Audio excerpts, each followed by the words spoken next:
Good morning, beloved friend. There is something sacred about this hour, this moment, when the world is still wrapped in quiet and the first light of dawn stretches gently across the sky. The air feels different here. Softer somehow, as if heaven itself leans in closer when everything else slows down. You are not here by accident. Whether your heart is racing or your soul is weary, you woke up into something divine. This moment, this breath is a whisper from God saying, "Come closer." Maybe you did not plan to be awake this early. Maybe your eyes open not with peace, but with pain. Maybe you are like so many others who find themselves wide awake in the stillness before sunrise, not because they are rested, but because sleep was stolen by worry. Maybe something has gone wrong. Maybe you are grieving someone you loved deeply. Maybe your chest feels heavy with things you cannot explain. Emotions you have tried to push down for too long. Or perhaps you are waking up into another day of pretending to be okay when, truthfully, you are falling apart on the inside. There is a woman I once knew, quiet and kind, who would wake up every morning around 4:30. She was not trying to be holy. She was not performing some spiritual ritual. She simply could not sleep, not after the loss of her husband, not after the foreclosure on her home, not with the weight of raising 3 children alone. I remember asking her once, "Why do you get up so early?" And she answered, "Because before the sun rises, I can still hope that today might be different." She would sit in her living room, surrounded by silence, and speak softly into the darkness, not to herself, but to the God she could no longer feel, but desperately hoped was still listening. Friend, if that feels familiar, you are not alone. These early hours were never meant to be filled with fear. They are not just empty space between night and morning. They are a holy window, a sacred invitation for heaven to touch earth, for your heart to breathe again, and for the Spirit of God to whisper truth louder than the lies. You are not just awake, you are being drawn. There is something about pain that clarifies the voice of God. There is something about silence that reveals what business always drowns out. In this space, as the sun slowly climbs, there is room for your soul to rise too.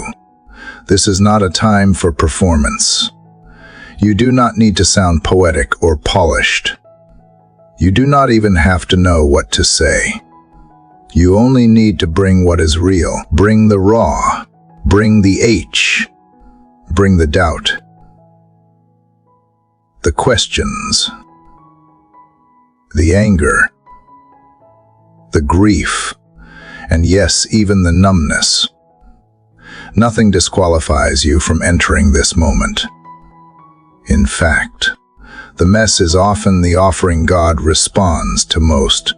Prayer is not a formula. It is not a last resort. It is a conversation with the Creator of your breath, the one who shaped you before the world knew your name.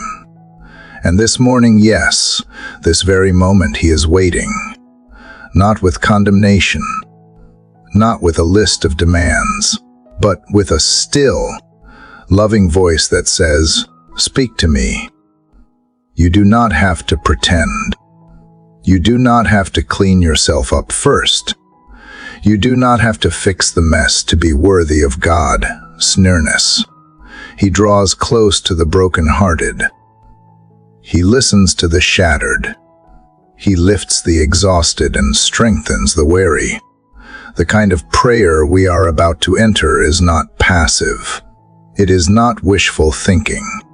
It is not vague hope. It is war waged in whispers. It is declarations that change the atmosphere. It is surrender that leads to strength. It is alignment with eternal truth that shatters temporal darkness.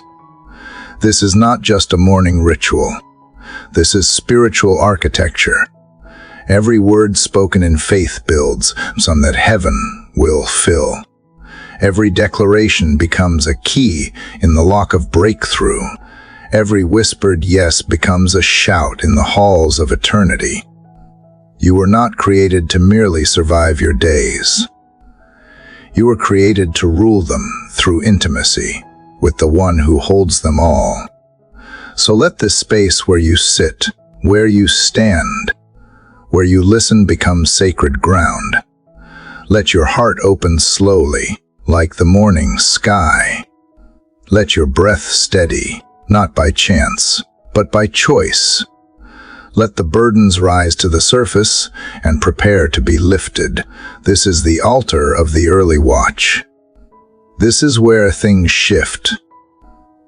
And if you are wondering whether any of this matters, whether your voice carries weight in the spirit realm, let me assure you, it does. The enemy would not fight so hard to keep you asleep if your prayers did not shake the gates of hell. He would not fill your mind with distractions if your words did not carry divine consequence. He would not whisper lies of defeat if he were not terrified of your awakening. Friend, you are not powerless. You are not forgotten. You are not here by mistake. This morning, this very hour, is a holy appointment. It is the intersection of your voice and God's plan. And as you step into the prayer journey ahead, chapter by chapter, know this: your words have the power to create. Your voice has the ability to unlock. Your surrender has the authority to shift nations, homes, families, and your own heart. So I invite you now, step beyond the noise, beyond the fear, beyond the hesitation. This is your moment to enter into sacred conversation. Heaven is not far. God is not indifferent. The Spirit is near, and your voice is needed. Let us begin. Dear Heavenly Father, I come to you in the stillness of this morning, not out of routine, but because something inside of me knows this hour is different. There is a weight in the air that I cannot explain, a quiet whisper that pulls on my soul before the world wakes. I do not come today with perfect words or polished strength. I come simply because I am awake, and I feel that you are here. Even before the sun rises, I sense something sacred unfolding. This stillness is not empty. It is full of invitation. I do not even know what I am supposed to say yet, but I know I need to speak. My spirit is tired of the silence, not the kind where there is peace, but the kind where my heart feels forgotten. The kind of silence that makes me wonder if anything I pray even matters. But deep down, deeper than the doubt, I know you are listening, and that knowing is why I am here. So here I am. Father, I give you this moment. I give you this breath. I give you this silence, asking that you would fill it. I have walked through days that blurred into each other. I have smiled through exhaustion. I have numbed myself just to keep functioning. I have moved so quickly that I forgot to feel. But now, everything is still. Now, my heart feels the ache of what I buried. And in this early light, I do not want to hide anymore. I want to notice again. I want to see what I have missed. I want to hear what I have drowned out with noise. I want to feel what I have been afraid to touch. I want to remember that life is not meant to be just endured, but experienced in you. So help me awaken not just my body, but my spirit, not just my mind, but my heart. Breathe into the dry places I ignored. Let the parts of me that went quiet come alive again. Sometimes I forget that you are not just a God of rescue. You are a God of presence. You sit with me. Even when I am not strong, you do not wait for me to get it all together before you come close. You meet me here in the stillness, in the early hour, in the slow inhale of my awakening soul. I open myself to you, even though it feels vulnerable. I am not used to slowing down. I am not used to honesty this raw. But I trust you can handle the truth of me, the confused me, the tired me, the distracted me, the hopeful me that still believes something can change. You see it all, and you do not turn away. That alone steadies me. Let this moment be the first step out of numbness. Let this quiet be the soil where new life grows. Let my noticing become a form of worship. Let me feel the warmth of your nearness without needing a sign. I want to become aware again, aware of you, aware of grace, aware of purpose. Even in the waiting, God, I do not want to sleep through my own life anymore. I do not want to miss what you are doing because I was too distracted. I do not want to live on autopilot. I want to wake up fully to the beauty around me, to the possibilities in front of me, to the breath in my lungs, and to the stillness that reminds me I am held. Today, I choose not to rush. I choose not to scroll past this moment. I choose not to let the noise dictate the tone of my heart. I choose to meet you here, in the quiet before the chaos, in the dark before the dawn, in the sacred hush of first light. This is not just the beginning of a day. It is the beginning of awareness. I thank you for drawing me here. I thank you that you woke me on purpose. I thank you that the early hours are not lost time, but holy ground. I do not need to perform. I do not need to prove anything. I do not need to be impressive. I just need to be honest. And in this moment, I admit I have felt disconnected. I have walked through days numb to wonder. I have smiled when I did not feel joy. I have prayed more out of duty than desire. But I do not want to stay in that place. I want my heart to burn again. I want to feel the weight of glory again. I want my mornings to be filled with awe, not obligation. I want my eyes to see again. So I give you my senses, dulled by stress. I give you my time, stretched too thin. I give you my thoughts, scattered and restless. I give you the pieces, hoping you will make something whole, because I know you can, because I know you do. Let this be the start of something real. Let this be the chapter where numbness begins to thaw. Let this be where awareness turns into intimacy. Let this be where the quiet becomes holy. Let me not miss the miracle of being here, of being known, of being loved before I do anything else. Dear God, if this is the only prayer I can pray today, let it be this. Wake me up not just from sleep, but from everything that keeps me from living awake. Let my spirit rise with the sun. Let my breath become worship. Let my first words not be complaint or routine but recognition. You are here, and because you are here, I have hope. I receive this morning as a gift. I receive this stillness as an invitation. I receive your presence not because I have earned it, but because you give it freely. As the light begins to rise beyond the window, let something rise within me too, a quiet faith, a sacred noticing, a gentle yes. I do not know what the day will hold, but I know you hold it. I do not know how everything will unfold, but I know I do not have to walk through it numb. I can walk through it awake. I can live today aware of you. That alone changes everything. Let the light of this morning awaken the light in me. Let me move slowly enough to hear you, softly enough to notice you, and honestly enough to meet you again. I do not want to miss this. I do not want to rush past this. Let this be holy. Let this be home. Let this be the moment everything starts to shift.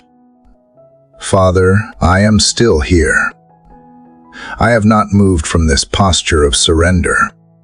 My body may have shifted, but my spirit is rooted right where we left off in this early silence, in this sacred pause between night and day.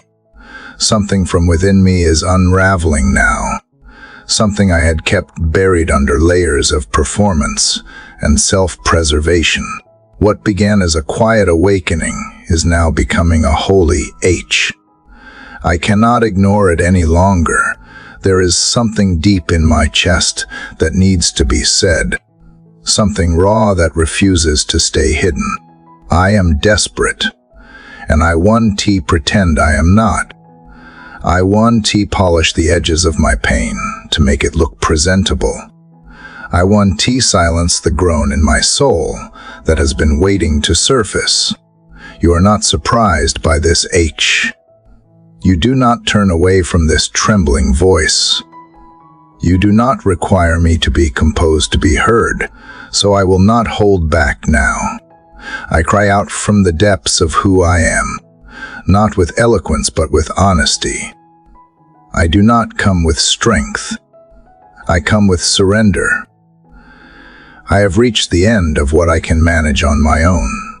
I have smiled when I was empty. I have nodded when I did not agree. I have functioned through heartbreak and spoken calmly while breaking apart inside.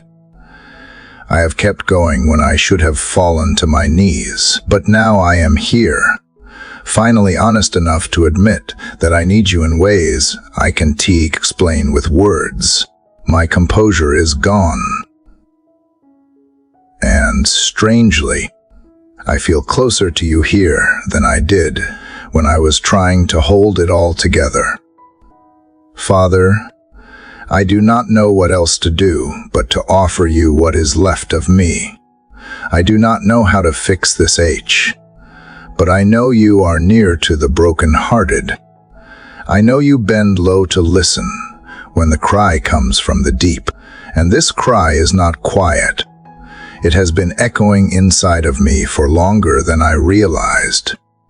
I have cried on the inside while walking through grocery stores. I have held back tears during conversations that required me to pretend I was okay. But right now, I do not want to pretend. I want to be real. I want to be undone. I want to be seen exactly as I am. There are wounds I cannot explain and weights I cannot carry anymore. There are questions that have no answers and losses I have never fully grieved. There are moments that still haunt me, nights I replay, decisions I regret, and silences I do not understand. But in this moment, I bring it all. I bring the unspoken, the unsorted, the unresolved, and I lay it here at your feet, not because I expect immediate solutions, because I trust you can hold what I cannot carry.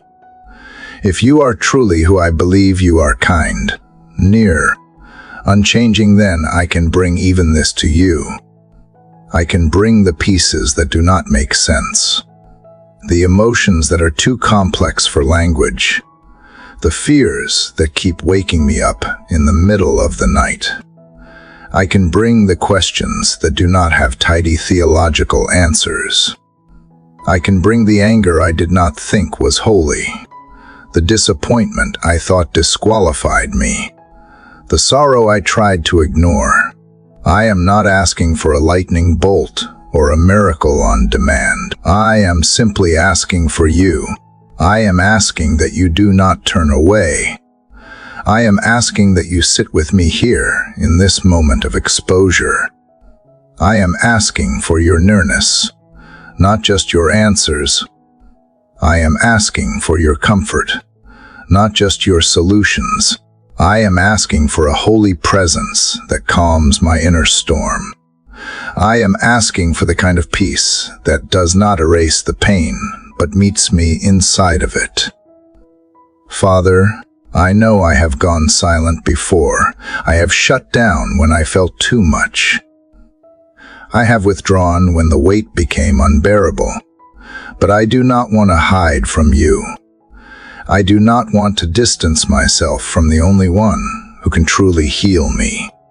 So even if my words tremble, even if my voice cracks, even if all I can offer is tears, I will give you what I have. I will not hide my desperation, because maybe this cry is not weakness at all. Maybe it is worship. Maybe desperation is sacred when it is directed toward you. Maybe you delight in the sound of your children running toward you when everything else is falling apart. Maybe holy desperation is not something to escape, but something to embrace. Maybe this ache is what draws me closer. Maybe this is not a breakdown. Maybe this is a breaking open. So here I am, God. I am not fine, and I want to fake it. I am not strong today, and I do not need to be. I am here with my hands open and my guard down. I am here with my walls crumbling and my heart exposed. I am here not because I feel ready, but because I feel like I will fall apart if I do not come. And even that this trembling arrival is enough. It has to be enough. I know you hear the cries that others never see. I know you understand the groanings that do not make it into words. I know you respond to the prayers that are too broken to be structured. So I offer you this mess of emotion and let it be enough. I offer you the unsaid. I offer you the undone. I offer you the honest pieces that do not fit together yet. And I trust you will not waste any of it. Let this cry be holy to you. Let this H be received, not rejected. Let this offering be accepted, even if it is offered with shaking hands. Let my honesty be my act of faith. I do not know how you will respond, but I know you will. I do not know how you will move, but I know you are not still. I do not know what will change first, but I know something will shift, even if it starts inside of me. Maybe the miracle is not in the circumstance, but in the courage to cry out. Maybe the breakthrough begins with confession, not control. Maybe the deepest healing happens not when things are fixed, but when they are finally voiced. So I raise my voice now, trembling and tired, and I cry out from the depths of my soul, not because I know what to say, but because I believe you are listening. You are the God who sees. You are the one who hears even the whispers from the pit. You are the refuge for the desperate, and I am here, held by nothing but a hope that you are near, that you are enough, that you will meet me in the middle of the H and turn it into something I can yet imagine, If my tears have language, let them speak now. If my pain has value, let it be seen by you. If my desperation is all I have to give, then let it be my offering. I come undone, but I come to you. Father, even as I sit here still feeling the weight of my own cry, I sense something else stirring, something softer, like a thread gently pulling me back through time. As the H lingers, another voice rises within me, not the voice of pain this time, but the quiet voice of remembrance. Because even in my desperation, I cannot deny that you have moved before. Even in the heaviness, I can still recall the echoes of when you came through, and that remembering it is saving me today. I do not want to live in forgetfulness. I do not want my pain to become so loud that it drowns out the history of your goodness in my life. So I choose now to remember not as a distraction, but as a declaration. I look back, not to dwell in the past, but to drag the proof of your faithfulness into this present moment. Because if you did it once, you can do it again. I remember the prayers I whispered in silence, the ones I did not think made it past the ceiling, and yet, somehow, answers showed up. Not always how I imagined, but undeniably real. I remember the doors that opened when all I saw was walls. I remember the peace that found me in the middle of chaos. The kind that did not make sense, but kept me steady when everything else was breaking apart. I remember how you spoke to me when I felt invisible. How you interrupted my hopelessness with a verse, a whisper, a presence I could not explain. I remember, God, I do. I remember the nights I wept without sound. And somehow, I made it through. I remember the days I almost gave up but did not. And if I look close enough, I know it was not just resilience. It was you. It was always you undergirding me, surrounding me, lifting me, when I did not even realize I was being carried. You did not always change the situation immediately, but you changed me within it, and that shift saved me more times than I can count. You were there in the waiting rooms, in the sleepless nights, in the seasons that felt like endings. You were there when no one else noticed what I was carrying. You were the unseen strength behind every small victory, the quiet voice behind every step I took when it felt I had no steps left. When I trace the outline of my life, I can see your fingerprints, even on the parts I once called failure. So today, I bring these memories back to the surface, not for nostalgia, but for warfare. I use them as weapons against fear. I use them to build an altar right here, in the middle of my uncertainty. I pile up these moments like stones of witness, stones of rescue, stones of hope. Let them speak for me when my faith is tired. Let them declare what my voice sometimes forgets to say. You have been faithful. You are still faithful. You will be faithful again. Let these memories be more than mental snapshots. Let them become fuel for the fire in me. Let them push back against the lies that say you are silent, that you are distant, that nothing is changing. Because I have seen what happens when you step in. I have tasted mercy. I have watched grace unfold. I have lived through miracles that logic could never explain, and I refuse to forget. Remind me, Father, of the things I have buried beneath business. Bring to mind the breakthroughs I called coincidence, but were really kindness. Help me remember the laughter that returned after the mourning, the strength that rose after the breakdown. Bring me back to the days when I knew you were close, when my heart burned with the certainty that you were in the room. Let those memories not just warm me, let them rewire me. And for every time I have said, I have never seen a miracle, open my eyes to the ones I have already lived through. Remind me that waking up today is one, that breathing through pain is one, that continuing to believe in the middle of loss is a miracle in its own right. Let my definition of supernatural stretch wider. Let me not reduce miracles to flashy moments.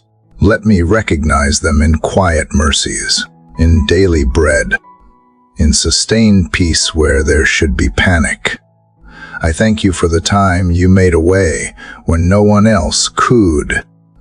I thank you for providing when I had nothing left. I thank you for closing doors that would be broken me and opening ones I was not qualified to walk through. I thank you for healing that came slow but sure. Thank you for the people you sent at just the right time, for the messages, the songs, the silences that became sacred. I thank you for your patience with me when I doubted you, and for staying when I pushed you away. These are the moments I build on. These are the anchors that hold me now. And even if I am still in the middle of something hard, I carry this confidence. The God who met me back then has not changed. You are still writing the story, still weaving redemption into the darkest pages. If you started something good in me, you will finish it. If you began the work, you will complete it. That is who you are. And Father, even if the next miracle does not look like the last, help me not to miss it. Help me not to measure today by yesterday. Let me recognize the new ways you are moving. Even if they look unfamiliar, let me stay sensitive, open, expectant. Let me be the one who notices small signs and celebrates them like thunder. Let me not grow so used to survival that I forget I am living in answered prayers. Give me the eyes to see that I am standing on the prayers of past seasons, that today's breath is a testimony, that each morning I rise is another chapter in a story filled with evidence of your goodness. Let me remember not only what you have done for me, but also for others. Let their stories spark fire in mine. Let testimonies spread like wildfire through my spirit, silencing fear, waking up joy, and making room for fresh belief. Today, I carry memory like a weapon. I walk through this day with history in my hands, not to dwell in what was, but to prophesy what will be.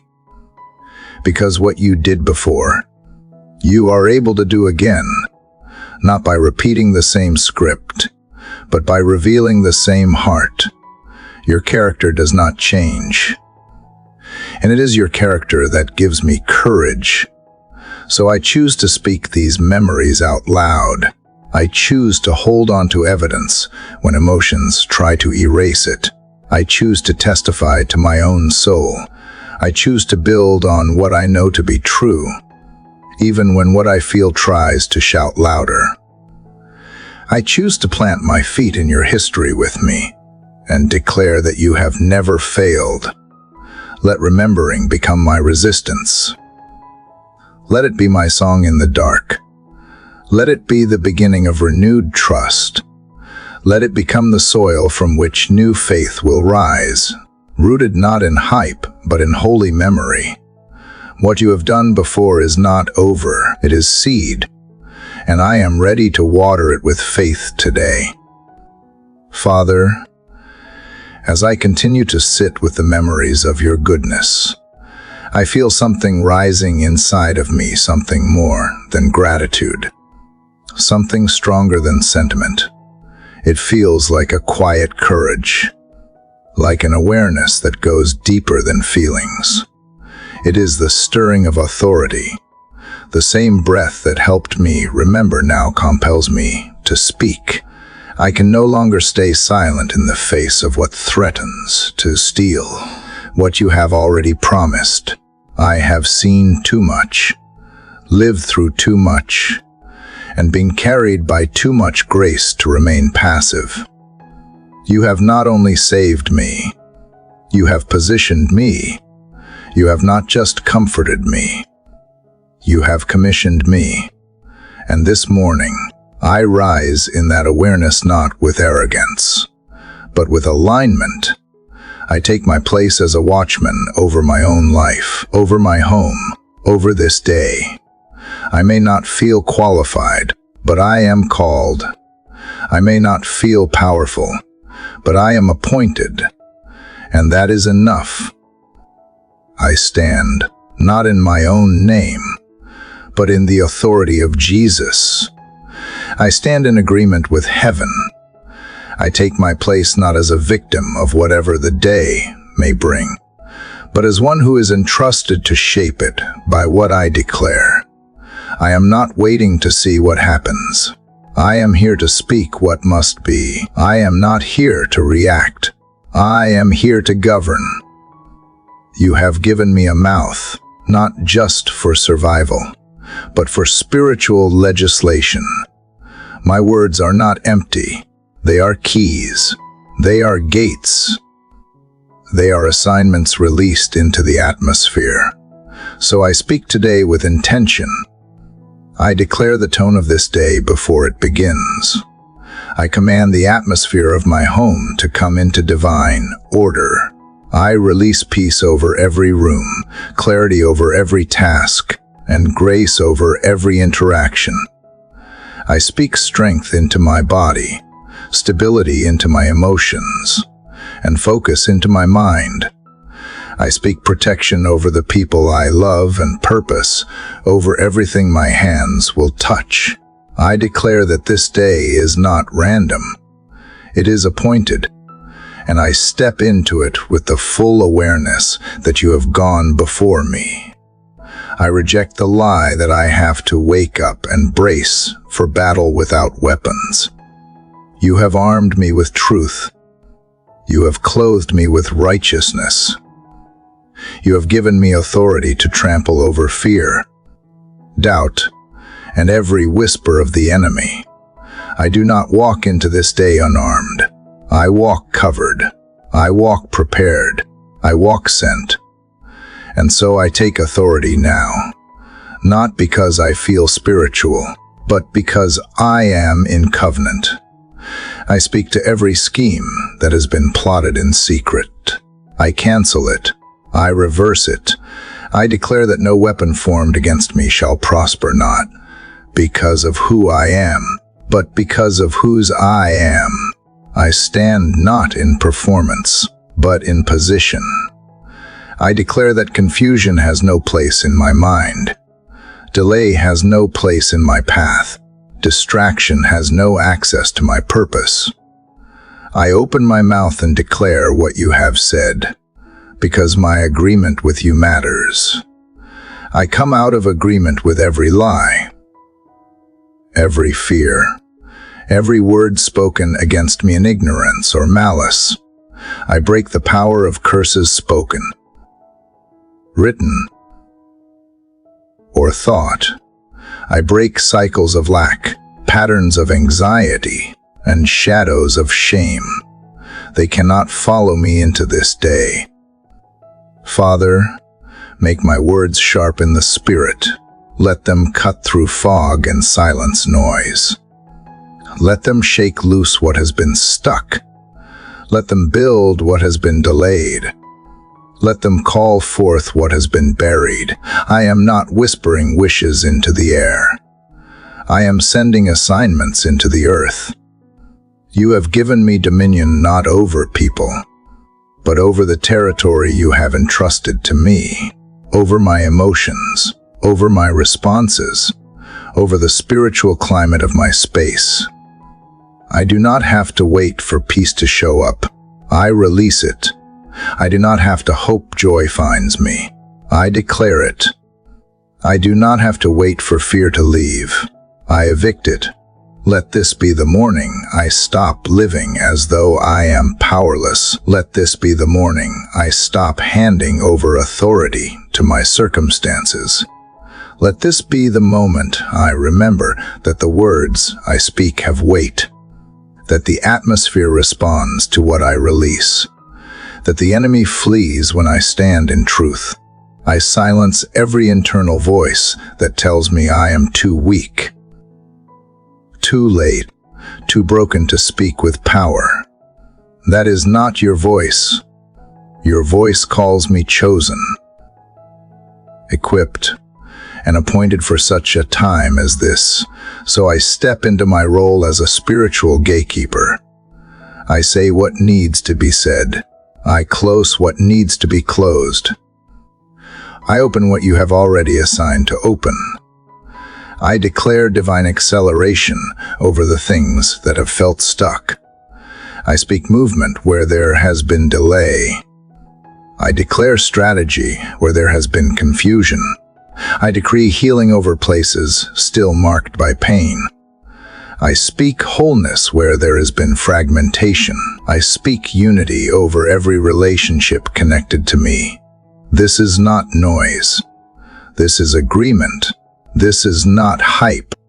This is alignment. And I take it seriously, because I know now what happens when I remain silent. The enemy thrives in silence, but you respond to sound faith-filled, truth-rooted sound. So I will not be silent. Let my declarations be woven into heaven's agenda. Let my words become tools in your hand. Let my voice echo what you have already spoken. I do not need to make up new promises. I just need to speak what you have already written. I declare that my steps are ordered, that my day is covered, that my life is under divine orchestration. And Father, when I forget who I am, when fear tries to mute my voice, remind me of this. I am not just waking up. I am reporting for duty. I am not just surviving mornings. I am shaping them. I am not just hoping for light. I am releasing it. Let the sun rise on a day I have already spoken over. Let the hours that follow carry the imprint of the words I am declaring now. Let this day align not with my feelings, but with your truth. Let every moment unfold under the weight what has already been established in prayer. You have trusted me with influence, not for control, but for co-laboring. Let me be faithful with what I say. Let me not waste breath on complaint or fear. Let me not use my voice to echo darkness. Let me build what will outlast me. Let me speak with intention. Let me shape with conviction. Let me govern with grace. Today, I do not step into chaos. I step into territory. I do not brace for impact. I prepare for purpose. I do not carry fear. I carry fire. I speak with the tone of one who knows who sent me, who walks with me, who speaks through me. And because of that, this day cannot stay the same. Let my words go ahead of me. Let them clear the path. Let them shift the atmosphere. Let them unlock what has been waiting. Let them do what you have assigned them to do. Because when you gave me a voice, you gave me a sword, and I intend to use it. Father, even after speaking with confidence, even after declaring truth and walking in the boldness of my spiritual authority, there is still this part of me quiet, aching, unsure, like a lingering shadow behind the courage, a tender place I try to ignore once the declarations are done. It creeps in after the loudness, in the in-between silence, when no one's watching, when my voice falls quiet and the adrenaline fades. This morning, I must be honest with you about it. There is a wilderness inside me. Father, a barren space where promises seem delayed and answers feel distant. I know what I declared yesterday. I meant it. I still mean it. But there is a tension between what I believe and what I feel, and I need you to meet me here in this dry, silent place I did not plan to dwell in, but somehow woke up to again. Not every morning is filled with fire. Some mornings feel hollow. Some prayers feel thin. Some words feel like echoes tossed into an unresponsive sky. I know you are there, but I can sense you. I know you are working, but I can't see it. And instead of pretending, I bring that emptiness to you today. I want to fill this space with noise to mask the H. I want fake brightness to hide the fatigue. I come honestly. I come weary. I come searching. Because even in this wilderness, I know you walk with me. You do not wait for me to find my way out before you draw near. You sit with me in the uncertainty. You dwell in the questions. You are not offended by my silence or intimidated by my sadness. You are not shocked that after standing strong yesterday, I now sit still, unsure. Today, this is the journey no one talks about, the hidden valley between declarations and fulfillment, the middle ground between what I said and what I see. And Father, it is harder than I expected. Not because I do not believe in you, but because I do not know how to feel you when everything around me is quiet, still, and unchanged. But maybe this stillness is not punishment. Maybe it is invitation. Maybe this wilderness is not abandonment, but refinement. Maybe this silence is not distance, but space for deeper faith to rise where certainty once lived. So I won't rush to fix this feeling. I will sit with it, with you, and let it speak what it needs to. Help me hear the lessons that live in quiet. Show me the beauty that hides behind simplicity. Teach me to find you, not just in the thunder, but in the whisper. Not just in movement, but in waiting. Not just in open doors, but in unanswered prayers. I do not want to skip this part of the journey. I want to learn how to find manna in the wilderness. Give me eyes to see how you still sustain me. You are still providing even when I feel dry. You are still guiding even when I do not know where I am headed. You are still loving me even when I can seem to return it with joy. I trust that even when I cannot trace you, you are not lost, and neither am I. Let this wilderness become holy ground. Let my uncertainty become sacred conversation. Let my tears be prayers that words cannot form. Let my stillness become surrender, not resignation. I will not assume that silence means absence. I will not confuse stillness with abandonment. You have a way of working in shadows. You have a habit of building strength in solitude. You birth intimacy in places that feel empty. So I turn my ear to hear you differently. Maybe you are not speaking loudly because you want me to lean in closer. Maybe you want my stillness to become a sanctuary, not a sentence. Father, I do not ask you to rush me through this. I ask you to refine me in it. Don T, let me waste this wilderness by longing only for escape. Help me see the growth you are planting here, the deeper roots, the hidden wells, the quiet revelations that only solitude can offer. I bring my raw places to you.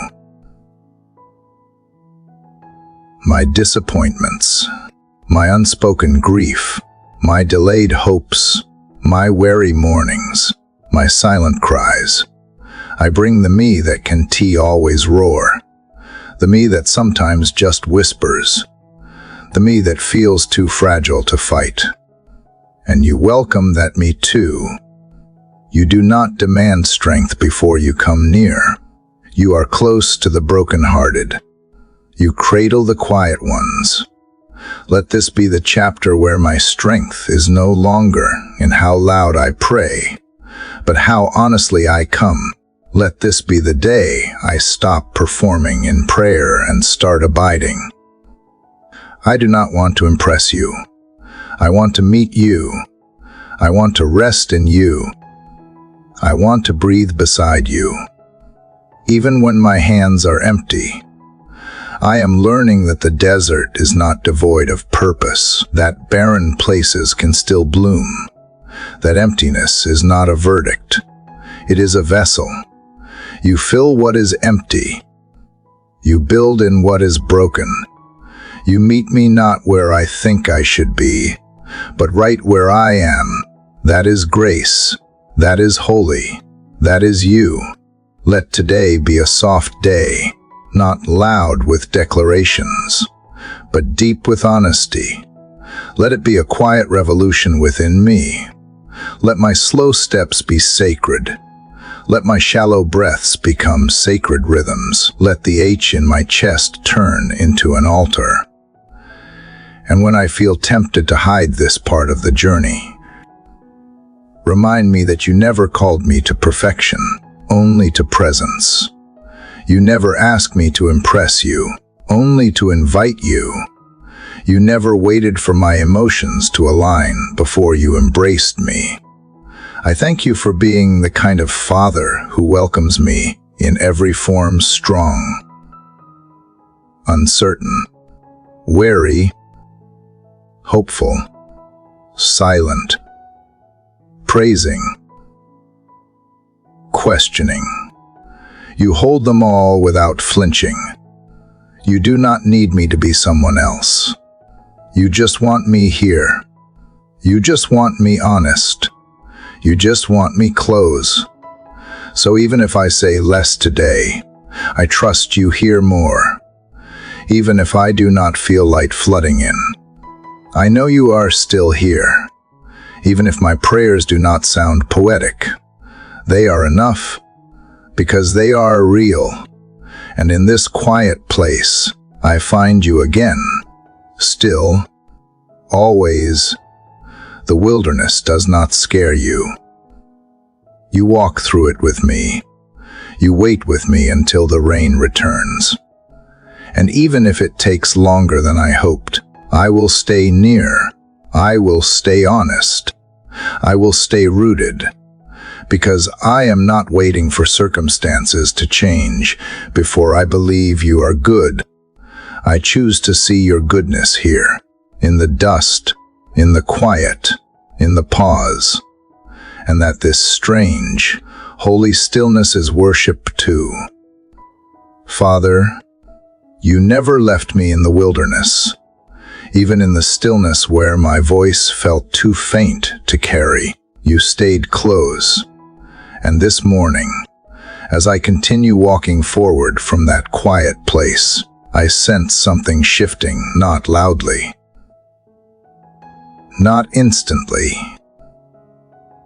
but deeply, like roots growing underground, silently and steadily, doing the work that cannot be rushed, There is something holy about healing that comes slowly, about restoration that does not announce itself with fireworks but whispers through quiet mornings and steady steps.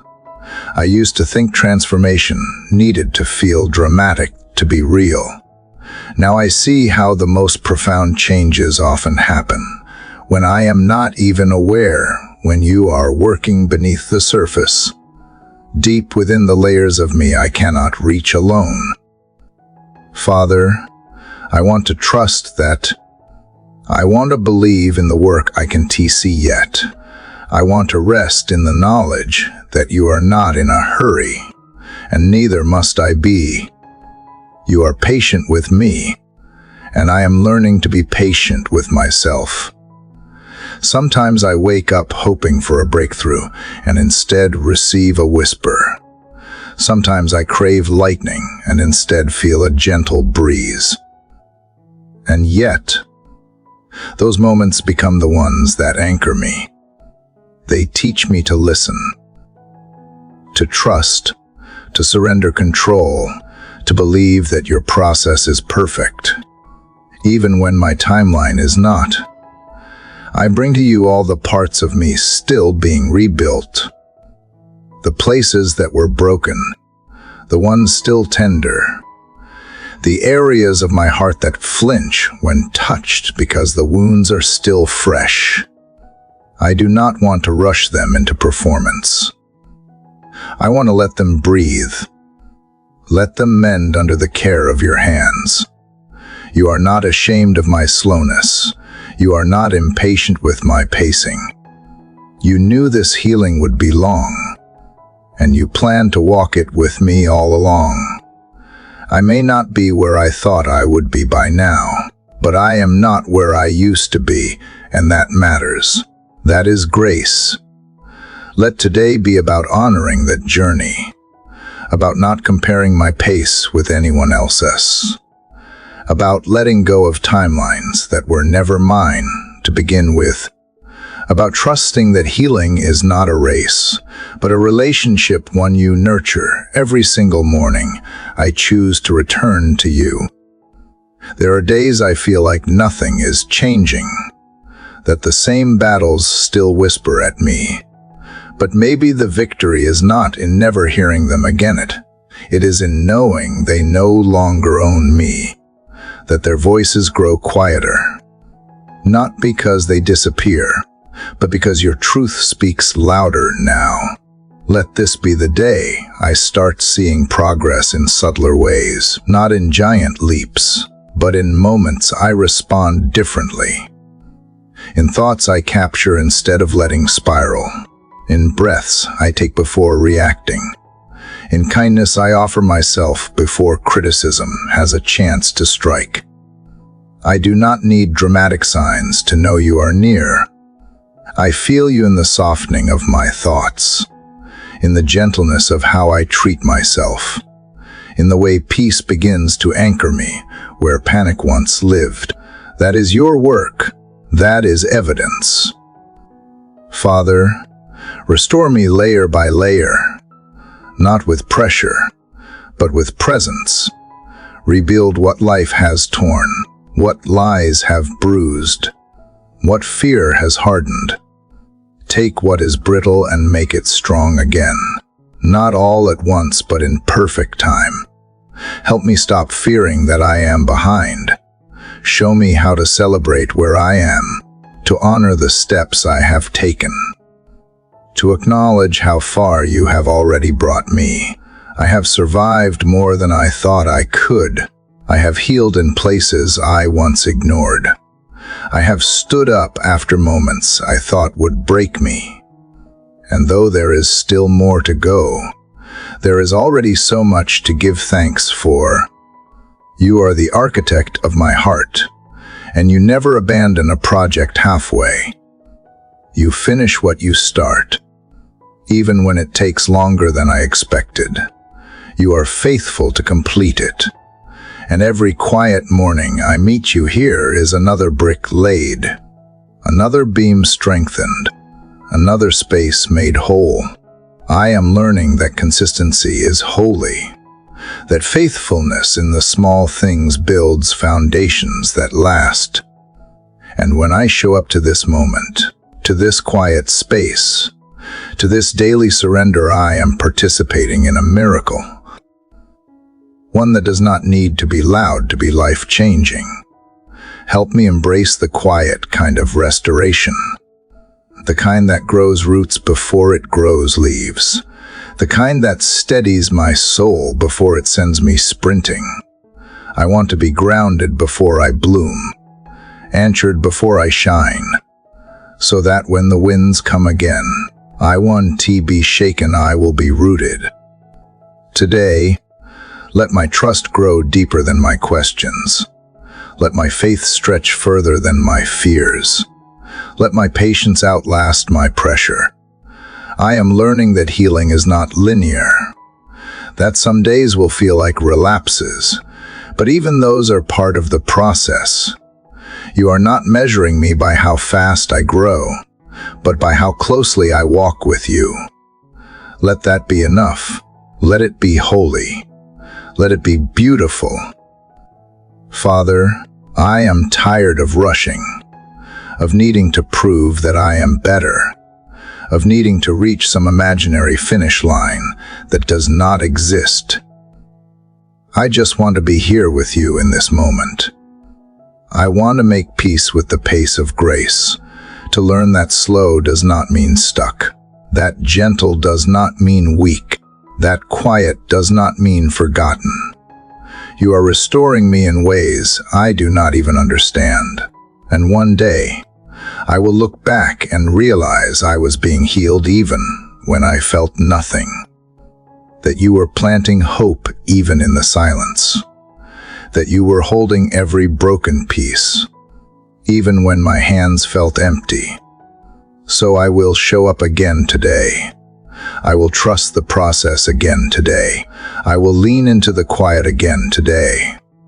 And I will believe that something sacred is happening beneath the surface, that you are at work in every sigh, every still moment, every small act of trust, because I am not being restored for the sake of recovery alone. I am being restored for relationship with you, with myself, with the world you have placed me in. I want to carry that restoration into how I love, how I live, how I listen, how I hope. So let this chapter be a sacred pause, a gentle unfolding, a holy inhale, as you continue to make all things new starting with me. Father, as you continue to rebuild me gently and faithfully, I begin to sense a shift, subtle yet undeniable. Just as the first light creeps over the horizon before the sun fully rises, there is now a glimmer inside me. Not loud, not yet bold, but real. Courage, I think, is beginning to stir, and that courage, Father, comes not from me alone, but from the shelter of your presence. Yesterday, I rested in the quiet work of your restoration. Today, I feel called to open my eyes more fully and face what I have long avoided, not all at once, and not without trembling, but with the smallest step forward. There are rooms in my soul I have kept locked, memories and fears I have swept into corners, hoping they would disappear on their own. But healing is not just about waiting, it is about stepping forward when you whisper, now. So, Father, I bring to you what I have been afraid to name. I hold it up, not to fix it myself, but to let you look at it with me. You are not shocked by what I hide. You are not frightened by my fear. And when I finally allow light to touch these dark places, I do not find shame, I find you. Already waiting. I used to believe that facing pain meant reliving it. Now I am learning that facing it with you means redeeming it, that the story does not end with the wound, but begins anew with the healing. What once broke me can become a doorway into strength I did not know I had. Not a strength that comes from pretending to be fine, but a strength forged in truth, in honesty, in being held through the trembling. Father, help me walk toward what I fear not alone, but with you. Remind me that courage is not the absence of fear, but the decision to move forward while still feeling it. Teach me that fear can be an invitation to trust you more deeply, not a signal that I have failed. Some fears feel ancient, etched into the fabric of how I see myself. Fear of rejection, fear of being too much, fear of not being enough, fear that if I am truly known, I will be abandoned. And yet, in your gaze, I find something radically different. I find a love that does not retreat when I am vulnerable, a love that stands closer when I am exposed, a love that calls me by name, not by my shame. So I let you walk with me through these inner landscapes. Show me what is true. Reveal where I have believed lies for too long. Hold me when I hesitate. Speak peace when my heart pounds. And when I can run, just help me stand. Even standing can be sacred when fear has held me captive. Let today be the day I name one thing I have avoided, one pain I have buried, one question I have been too afraid to ask. And instead of trying to conquer it alone, let me bring it into this space with you. Let me learn that intimacy with you is not built through perfection, but through honesty. Father, give me courage to grieve what I have minimized, the heartbreaks I shrugged off but never healed from, the disappointments I joked about but never truly processed, the betrayals I pretended did not matter but left deep cracks beneath the surface. I do not want to carry them as hidden weights anymore.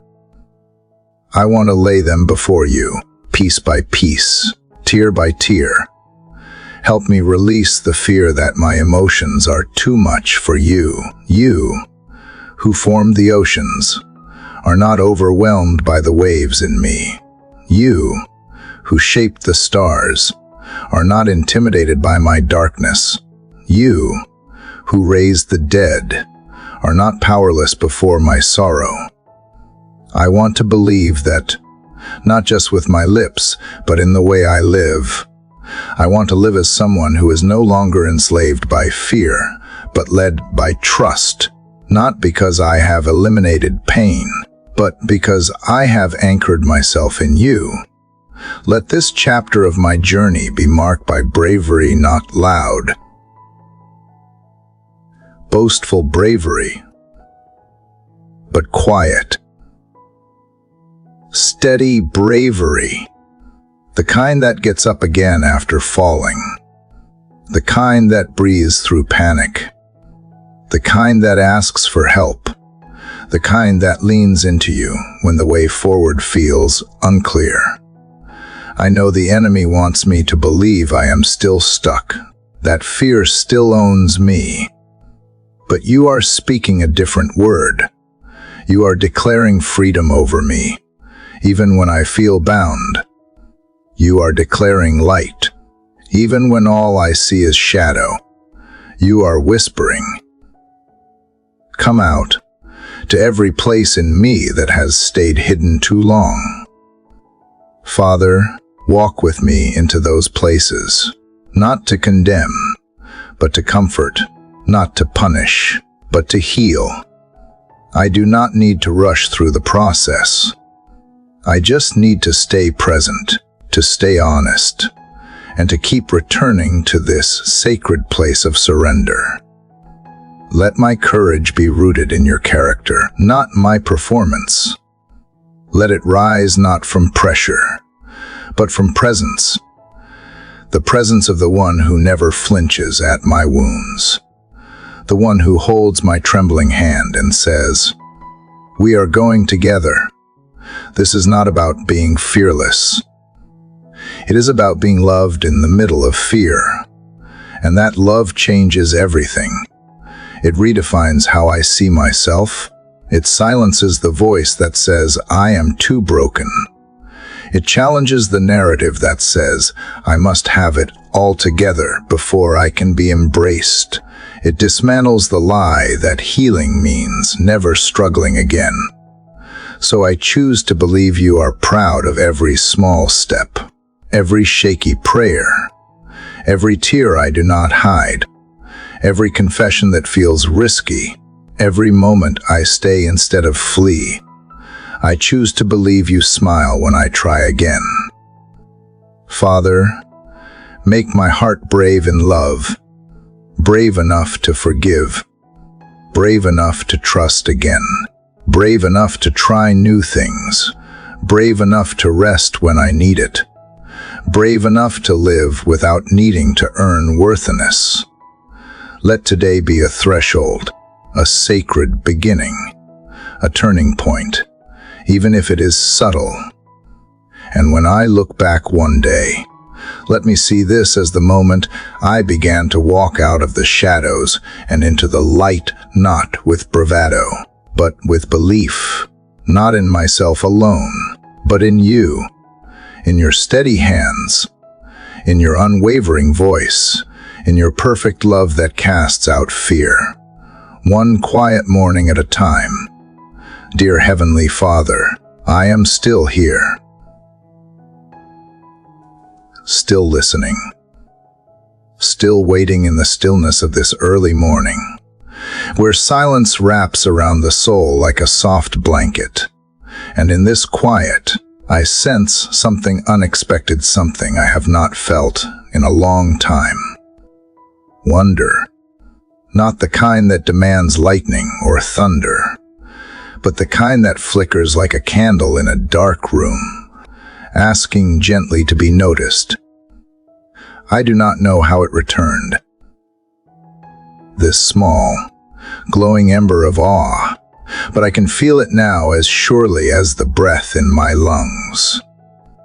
Father, perhaps it was always here, tucked beneath the fatigue and the routine, under the stack of unanswered prayers and the endless days that blend into each other. Maybe it just needed space like wildflowers waiting beneath winter's snow to rise again in spring. This morning, wonder feels like that first shaft of sunlight piercing the clouds after a long night. It feels like your voice not shouting, but whispering my name into the wind, into the trees, into the hush of everything. I had forgotten what it was to be moved by beauty without demanding answers.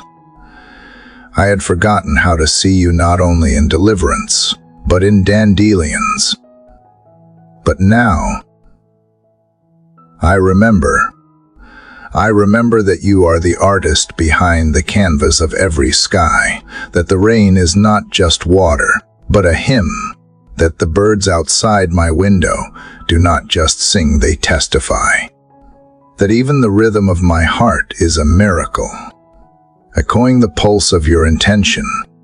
It makes me feel so small in the best way,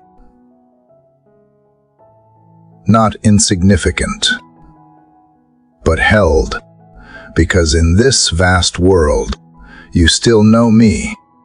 You still choose to meet me, even when I am lost in the fog of my own doubt. And Father, wonder changes things. It does not erase pain, but it frames it differently. It teaches me to see sorrow not only as something to endure, but as a backdrop against which joy might someday glow brighter. It reminds me that the weight I carry is real, but not final. That though I walk through shadows, there are still fireflies, That even in waiting, even in aching, there are traces of glory, strewn like breadcrumbs to keep my soul from going numb. I know I have become too accustomed to miracles, looking a certain way, too loud, too immediate, too cinematic.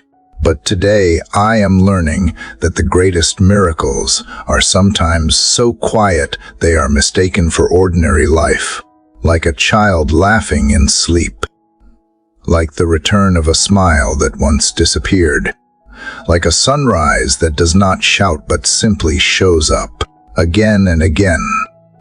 You are in these things, too, are not you? Father, you are in the quiet, the slow, the overlooked. I do not want to lose this sense again, this fragile awareness of the holy in the mundane. I want to walk through this day with eyes wide open, not to the chaos of the world, but to the glimpses of eternity folded inside. I want to be the one who notices, who pauses, who whispers thank you without even knowing exactly what for. I want to see not just with my eyes, but with my spirit, to look at a stranger and see a brother, to watch the wind move leaves and know it is you reminding me that you are near. There is something healing in wonder. It rearranges what I thought I needed. It makes me release the clenched fists of entitlement and open my hands to receive the unexpected. It is hard to be bitter and awestruck at the same time. And maybe that is why you have brought this gift back to me now, because you know I have carried too many stones. And it is time to gather seashells again. It is time to stand barefoot in the shallows and let grace lap at my feet. Father, if I ever forget again, if the clouds roll in and cover the stars, remind me, gently.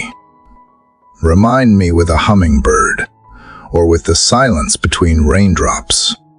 Remind me with the way a tree stands without apology. Remind me with the way my own breath returns after each exhale. And if I am too distracted to see, then slow me down. Strip away what dulls my heart. Clear the fog. Not because I deserve it, but because you are good, and your goodness loves to surprise me. I do not need all the answers today. I do not need resolution wrapped in bows. I just need you. And the soft reminder that you are not only the God who parts seas, but also the God who plants violets. That you are not only the God of thunder, but the God of morning light. That you are not only the God who breaks chains, but also the God who teaches butterflies to fly. These things matter. They form the vocabulary of awe. They speak of a kingdom not only powerful, but beautiful. I am beginning to understand, Father, that the invitation is not always to move mountains, but sometimes simply to sit at their feet and listen.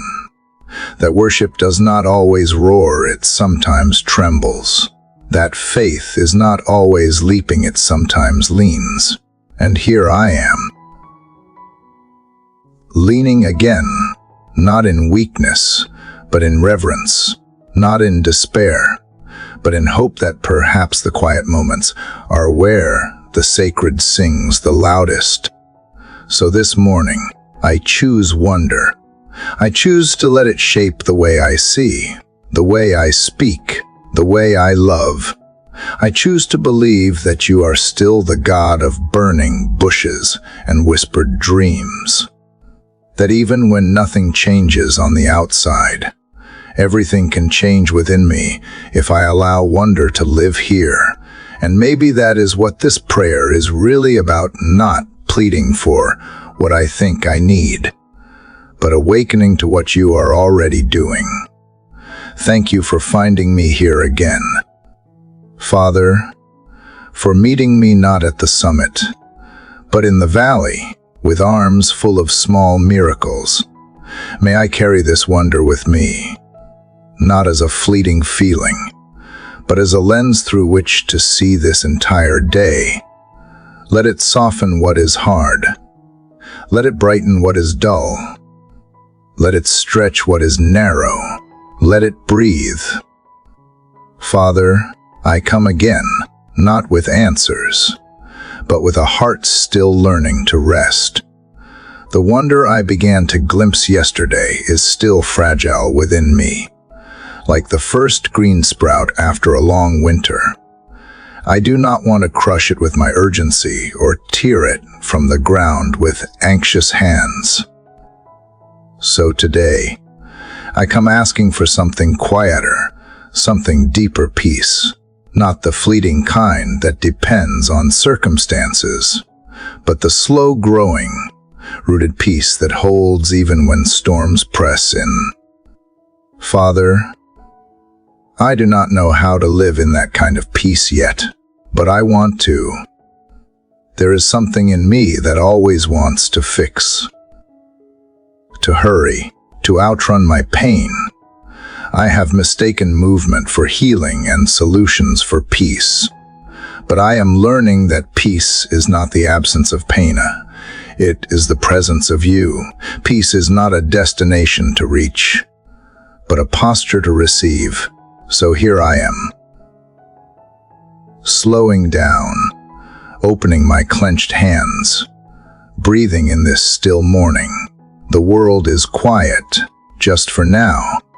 My thoughts try to chase worries, but I lay them down again, and again, and again. Teach me how to stay. Father, it is hard to walk slowly when everything in me has been taught to push forward. But I want to unlearn that race. I want to walk the garden path, not the highway. I want to hear your footsteps beside me, not just your voice shouting from a distance. I do not want to treat peace as something I earn through effort. I want to experience it as something you offer freely, as gently as light upon water, as steadily as breath in my chest. Help me trust that nothing truly good grows in haste, that the most holy things like healing and grace and forgiveness take time. Let that truth settle in my bones. Let it slow my pulse. Let it soften the pressure I put on myself. I do not want to rush past you to get to you. I do not want a shortcut to comfort that passes the real work of transformation.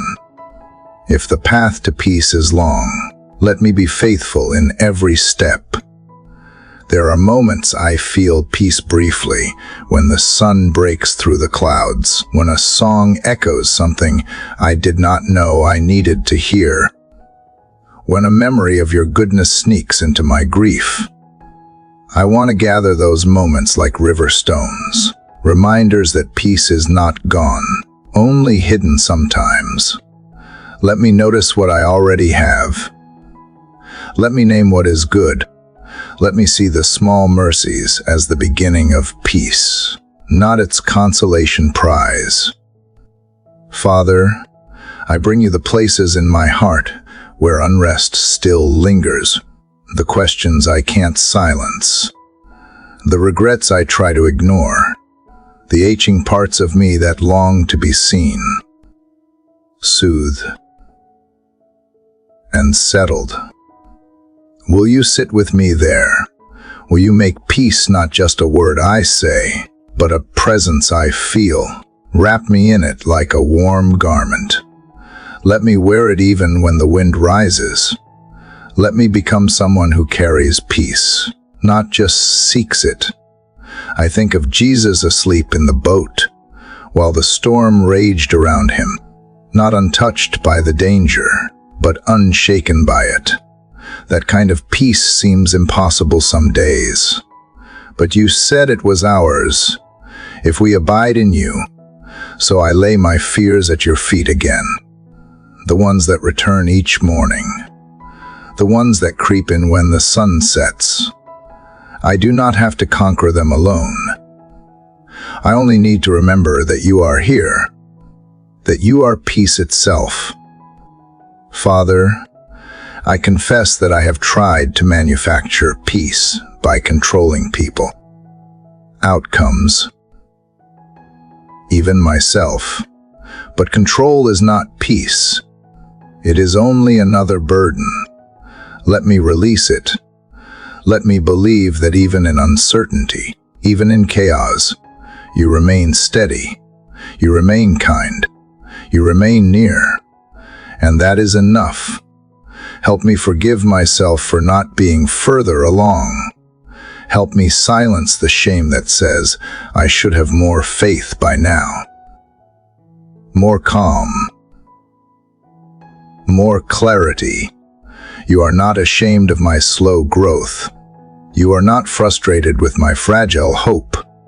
You are patient. You are peace. You wait with me. You walk with me. And in that, I find rest. So today, Father, I ask not for solutions, but for presence, not for escape, but for embrace, not for a miracle, but for the courage to keep walking the path. Even when I cannot see around the bend, let peace not be a destination I hope for, but the soil beneath every step I take. Let it root deep and rise slowly, until it becomes who I am becoming. I will still have questions. I will still have H's. But I want peace to be the place where I begin again each day. Not earned. Not forced. Just received, like dew on the grass, like breath in my lungs, like your mercy. Always new. Father, as I wake again with the slow rhythm of peace beginning to hum in my chest, I realize how easily I forget. I forget how far you have brought me. I forget who I was before grace rewrote my story. I forget today is not a beginning without foundation, but the continuation of a faithful thread you have been weaving through every broken place. And so, this morning, I want to remember. I want to pause in this quiet hour and gather the fragments of memory that carry the fingerprints of your mercy. Yesterday I asked for peace, and today I see that remembering is part of that journey. Because when I forget what you have already done, I start to believe you won T-move again. When I forget how you met me in the valley, I begin to fear the one I might walk into now. But you, Father, are the same in the sunshine and in the shadow, the same in the breakthrough and the waiting, the same when I was trembling and when I stood firm. So I will remember. I remember when I did not know if I would survive the loss, when grief hollowed me out, and I could not breathe without breaking. And yet you held me. You did not hurry me. You just stayed. That memory becomes an altar in my soul, a place where I look back and whisper, he was faithful then. I remember when I had nothing left to give. And still, you sent comfort through a stranger's kindness, a line in a song, a sunrise too beautiful to ignore. You stitched beauty into my sorrow, and now I carry that thread as a reminder. Father, I confess that my heart often forgets the miracles because they came quietly. I was expecting thunder and instead found whisper. I was waiting for fire and instead saw a flicker. But now I see how much love it takes to answer prayers in ways so gentle I almost miss them. You are not always loud, but you are always near. And today, I want to lean into that nearness, to trace the lines of grace written in my past until they form a pattern I can trust again. There were days when I prayed and saw no change. Days when the silence felt like abandonment. But now I look back and see how silence was sometimes your protection. I see how waiting was shaping something in me I could not name at the time. You were not absent. You were preparing. And that remembrance humbles me. It stills my anxiety about today. If you were working in the unseen then, surely you are working even now. Let me not be a person who remembers pain more vividly than redemption. Let me not rehearse failure louder than I recall your rescue.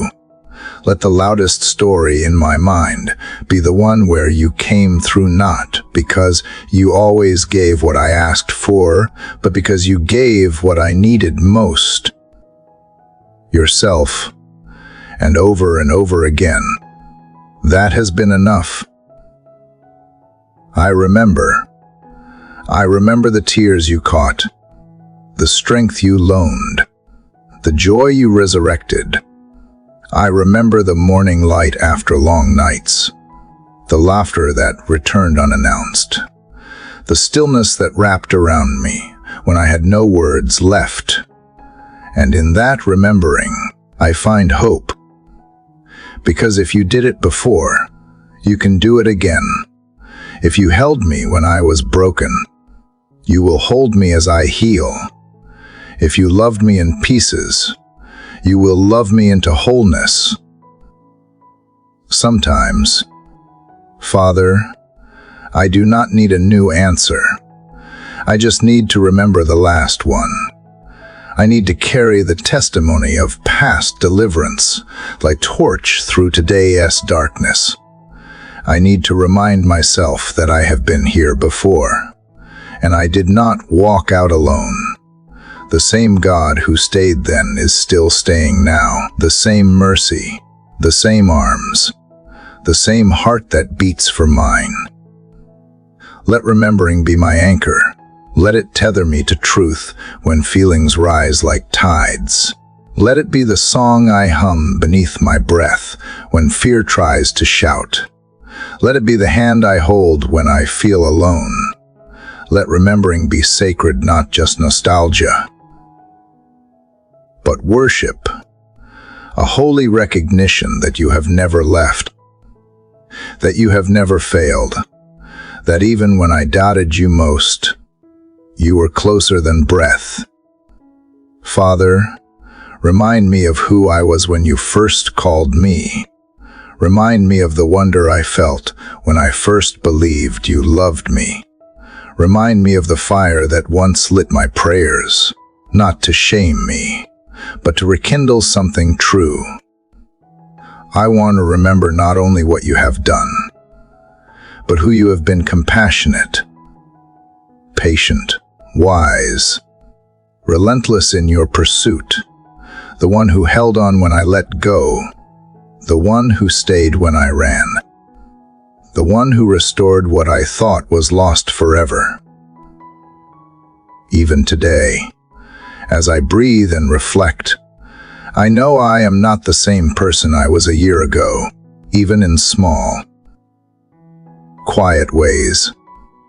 You have been transforming me, and I want to give you praise for every inch of that change, for every hardened place softened, for every bitter word swallowed, for every moment I chose grace when anger was easier, for the growth I did not even know was happening until I looked back and realized I have come further than I thought.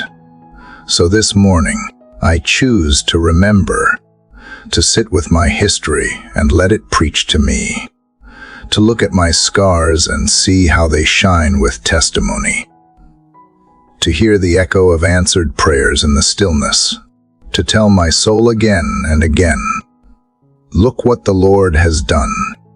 Not to live in the past, but to fuel the faith I need for the future. Because the one who was faithful then is faithful still. And if you were good back there, you will be good here too. Father, I am beginning to sense that not all strength comes from standing firm. Sometimes, it is in the surrender, in the collapse into your embrace, that I begin to understand what it means to be held. The chapter before whispered the power of remembering. And now, in the quiet aftermath, I feel the sacred invitation to rest not in forgetfulness, but in the certainty that I no longer need to carry everything alone. There is a weight I cannot lift, a sadness I cannot solve, a fatigue that sleep alone does not relieve. And so I bring it to you not as a hero, not as a warrior, but as a child whose arms are tired. I do not come with answers today, just need. I do not come with plans, just longing. And in that honesty, I feel your nearness like warm sunlight seeping through the cracks of an old, weary wall. Father, I confess that being held still feels foreign. My instincts reach for control. My mind tries to solve and fix and understand.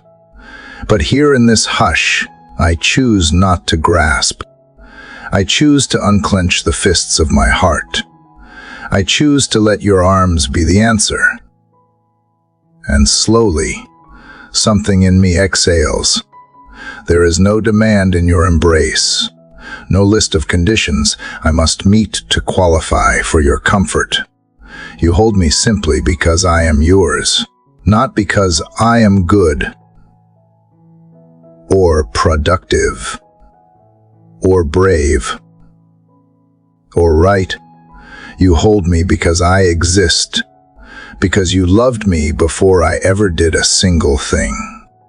And that love is what steadies me now, even as I shake.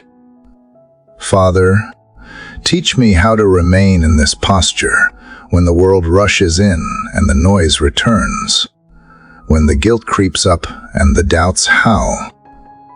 Remind me that I have permission to return here, not just in the sacred stillness of morning, but in the ordinary chaos of afternoon, not only when I feel spiritual, but when I feel broken and blank. You do not require a performance. You welcome presence. I remember the verse, "He will quiet you with his love." It is not just a poetic phrase, it is a truth I cling to. You do not scold me for my trembling. You do not demand I toughen up. You quiet me. You gather me. You rock me into wholeness. Like a mother calming her crying child, you steady the pieces of me I cannot hold together on my own. Father, if I have spent my life running toward approval, away from shame, into business, out of fear, then let this be the turning point. Let this be the moment I choose to stop running and start resting, not because I am lazy or unmotivated, but because you are enough, and being with you is enough. Let the lies fall away, every whisper that says I must earn your nearness. The voices that shame me into striving be silenced by the deeper song of your affection. Let my soul relearn how to breathe in rhythm with your grace. I am still learning. Father, still fumbling toward trust, still scared that if I fully collapse, there will be no one to catch me. But this is faith, is not it? This is the risk of belief to fall into unseen arms, and trust they are strong enough to hold everything I bring, and you are. So today, I will practice this posture. I will let the moments come and go without gripping them too tightly. I will remind myself that I do not have to know how everything ends in order to be safe. I will allow my spirit to be quiet, not because the storm has ended, because I have found an anchor that holds steady within it. Let me live this day from that anchored place. Father, let me move not from fear, but from being held. Let my words rise from a well of calm. Let my actions reflect the assurance that I am loved right now. Not someday when I have gotten it all together. Even when tears come, even when questions linger, even when progress feels invisible, I will remember this truth. I am held. That is enough. That is everything. Father, you know the parts of me that still clutch what I should have already laid down. Even after learning to be held, there remains this subtle ache, the pain I have carried so long it almost feels like part of me. But I sense you, gently calling me to loosen my grip, to trust that healing sometimes begins not with action, but with surrender. Yesterday, I rested in the safety of your embrace. Today, I realize that to stay there fully, I must open my hands and release what I have clung to out of fear, habit, or sorrow. I confess, Father, that letting go is not easy. It requires a courage I am only just discovering. Pain has made a home in me, woven itself through memories, shaped how I think, how I love, how I protect myself. And yet, here you are, asking me not to fight it, not to fix it, but to hand it over. You do not rush me. You do not scold the slowness of my surrender, but you wait with kindness. You whisper that I am safe even in my undoing, that this act of letting go is not an abandonment of strength, but a holy reclaiming of freedom. And so I breathe deeper, I listen closer, and I begin the quiet, trembling work of release. Father, I lay down the wound that never got the apology, the grief I have dressed in silence, the bitterness that I thought protected me, the disappointments I relive each morning. I lay down the questions I never got answers to, the memories that revisit without invitation, the love that was not returned, the shame that wrapped itself around my identity, one by one. I place them in your hands, not because I understand what you will do with them, because I know you are good. It feels risky. Father, the void that letting go creates often feels louder than the pain itself. There is a part of me that wonders who I will be without the stories I have carried for so long. But even here, I choose you. I choose the mystery of healing over the familiarity of hurt. I choose hope over defense. I choose to believe that you can make something new in the places I thought were forever broken. Letting go does not always look dramatic. Sometimes it is a quiet choice, repeat again and again. Refusal to replay what was said. A decision not to reach for the comfort of self-pity. A moment of silence instead of self-judgment. These small, sacred acts of release begin to shift the soil of my soul. And I know you are planting something in that loosened ground. You remind me that even the pain I lay down is not wasted, that nothing I have walked through is lost in your presence. You are not asking me to forget, but to trust that you redeem, that in your hands, even sorrow has purpose, even silence has a song, even the H becomes a doorway.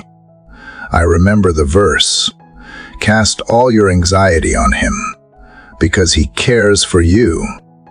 I hold on to that care like a rope in deep water. You do not ask me to cast it out into the void, but into you, the one who holds, understands, transforms. You are not indifferent to my story. You are intricately aware, and that awareness gives me the courage to let go. Father, I want to believe that I am not defined by what has hurt me, that the deepest truths about me were never the ones pain tried to speak. I want to believe that healing is not a betrayal of what happened, but a holy resistance to staying bound. I want to believe that joy is not naive, but resilient, that I was made for more than merely surviving. So I let go, not all at once, but honestly, intentionally. I let go of the identity I built around wounds. I let go of the narratives that kept me small. I let go of anger that calcified into protection. I let go of sorrow I thought would drown me if I dared to feel it fully. I let go of the need to have all the answers. I let go of the fear that nothing will replace what I release. Because you, Father, are not just a God who takes.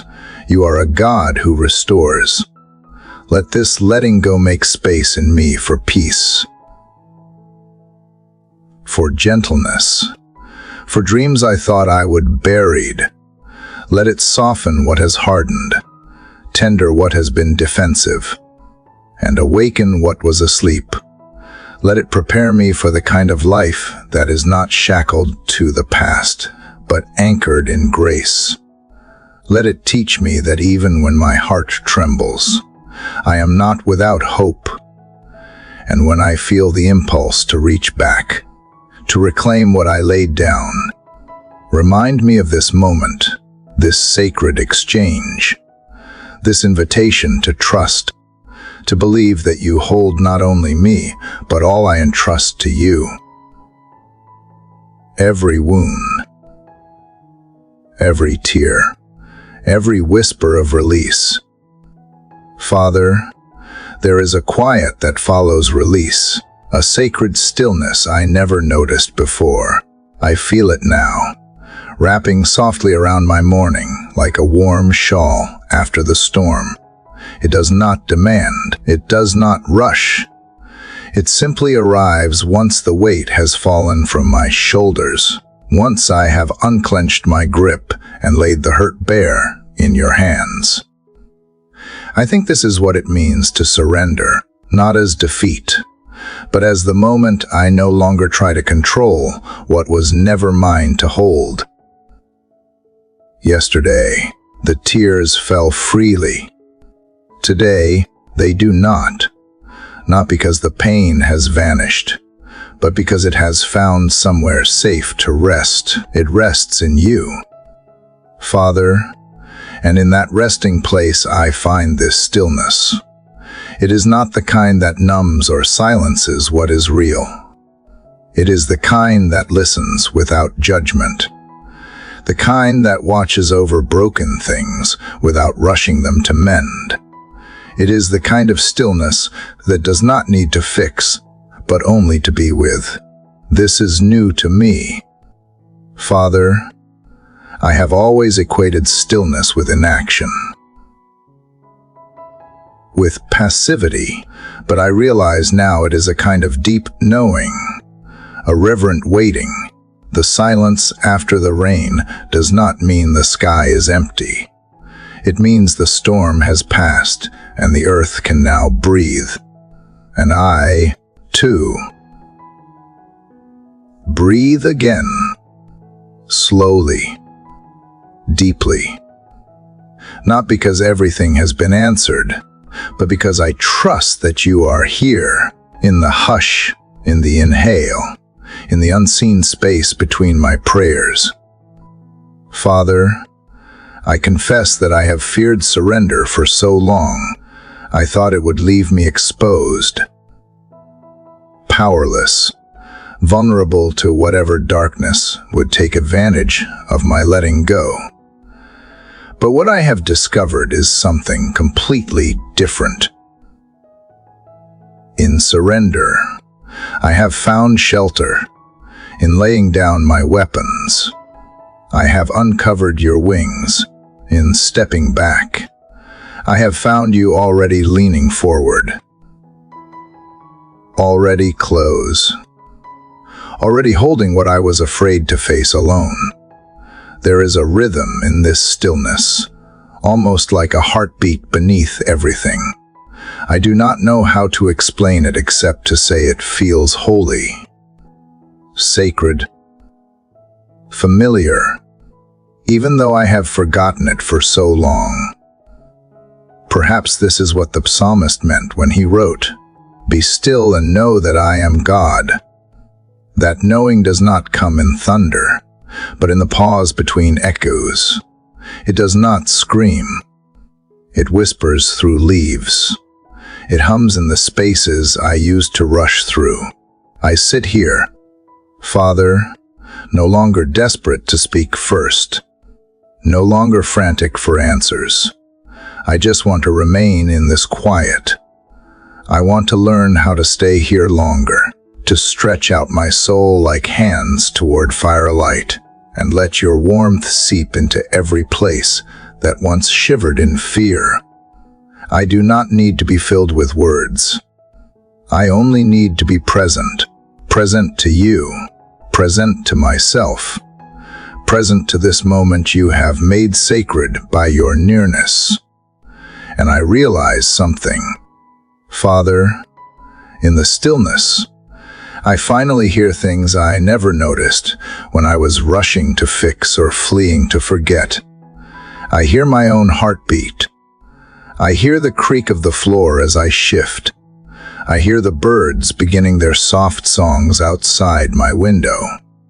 And I wonder how many mornings have I missed this because I was lost in noise. How many gifts have gone unopened because I could not sit still long enough to notice. But you are patient. And today, you have taught me again. You do not demand my hurry. You are not impressed with my frantic performance. You invite me here, into the holy quiet, where my striving finally surrenders to your sufficiency. I see now that this place of stillness is not empty.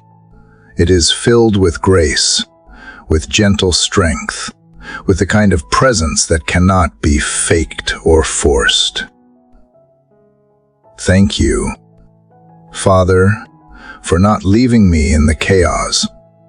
Thank you for waiting for me to arrive here, to this inward meadow where the loudest thing is peace. I know the world will pull at me again. The noise will come. The demands will return. But I carry this stillness with me now, not as a shield against reality, but as a reminder of what is always deeper than noise, you. Let me return here often, not just when I am overwhelmed, but even when I am not. Let this become the new rhythm of my mornings, not beginning with panic, but with presence. Not beginning with lists, but with listening. I want to greet each day not as something to conquer, but as something to receive. And in that receiving, may I always find again the stillness that begins with surrender and ends with peace. Father, as the morning light slowly spills through the cracks of my window, as the air settles into gentle warmth, I sit with you in this quiet. I do not ask for more. I do not plead for less. I simply say I am here, and I believe you are too. Father, as I linger in the quiet that followed surrender, I feel the soft threads of your grace weaving their way into my being.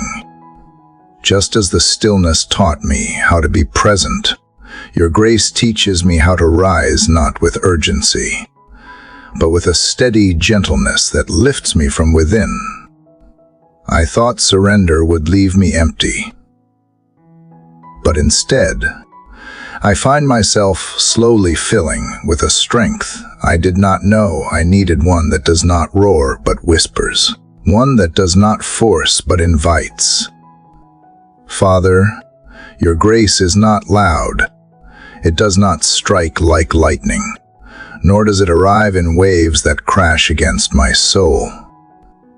Instead, it moves like morning mist rising from a meadow, subtle, slow, and sure. It drapes itself over my fatigue and begins its quiet work, and in this space where everything once felt so fragile, I begin to sense a sturdiness that cannot be explained by willpower or logic. It is your doing. It is grace. I once believed strength meant pushing forward, proving something, performing for love.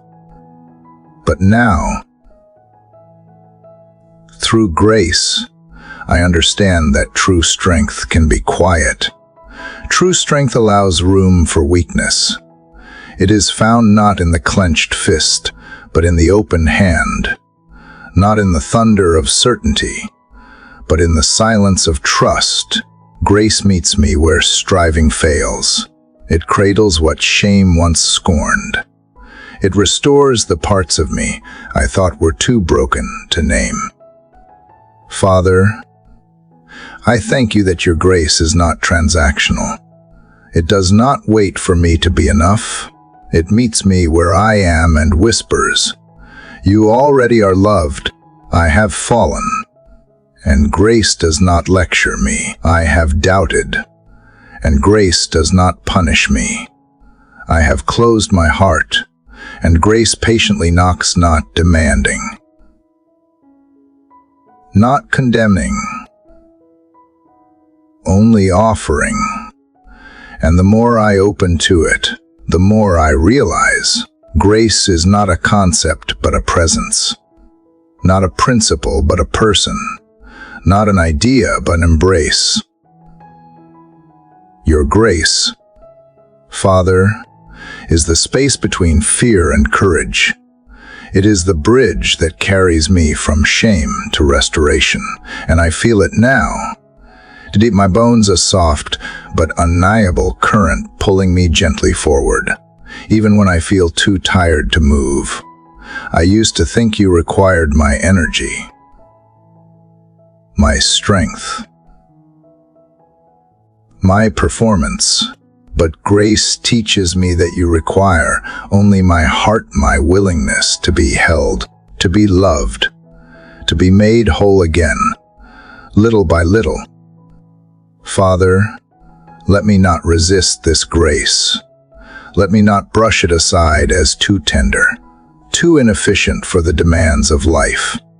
The world tells me I must earn, prove, strive, hustle. But grace tells me I am already home.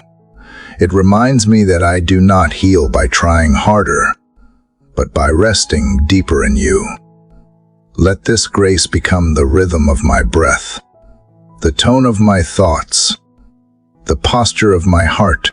Let it shape how I speak to others, how I carry myself, how I forgive, and how I hope again. You know how often I turn away, how often I reach for things that numb instead of nourish. But still, your grace finds me. It does not shame me into change. It woos me into trust. And in this trust, I find strength not to fix everything, but to stay open, to stay soft, to stay near. Grace does not shield me from sorrow, but it carries me through it. It does not remove the fire, but it becomes the hand that holds mine as I walk through the flames.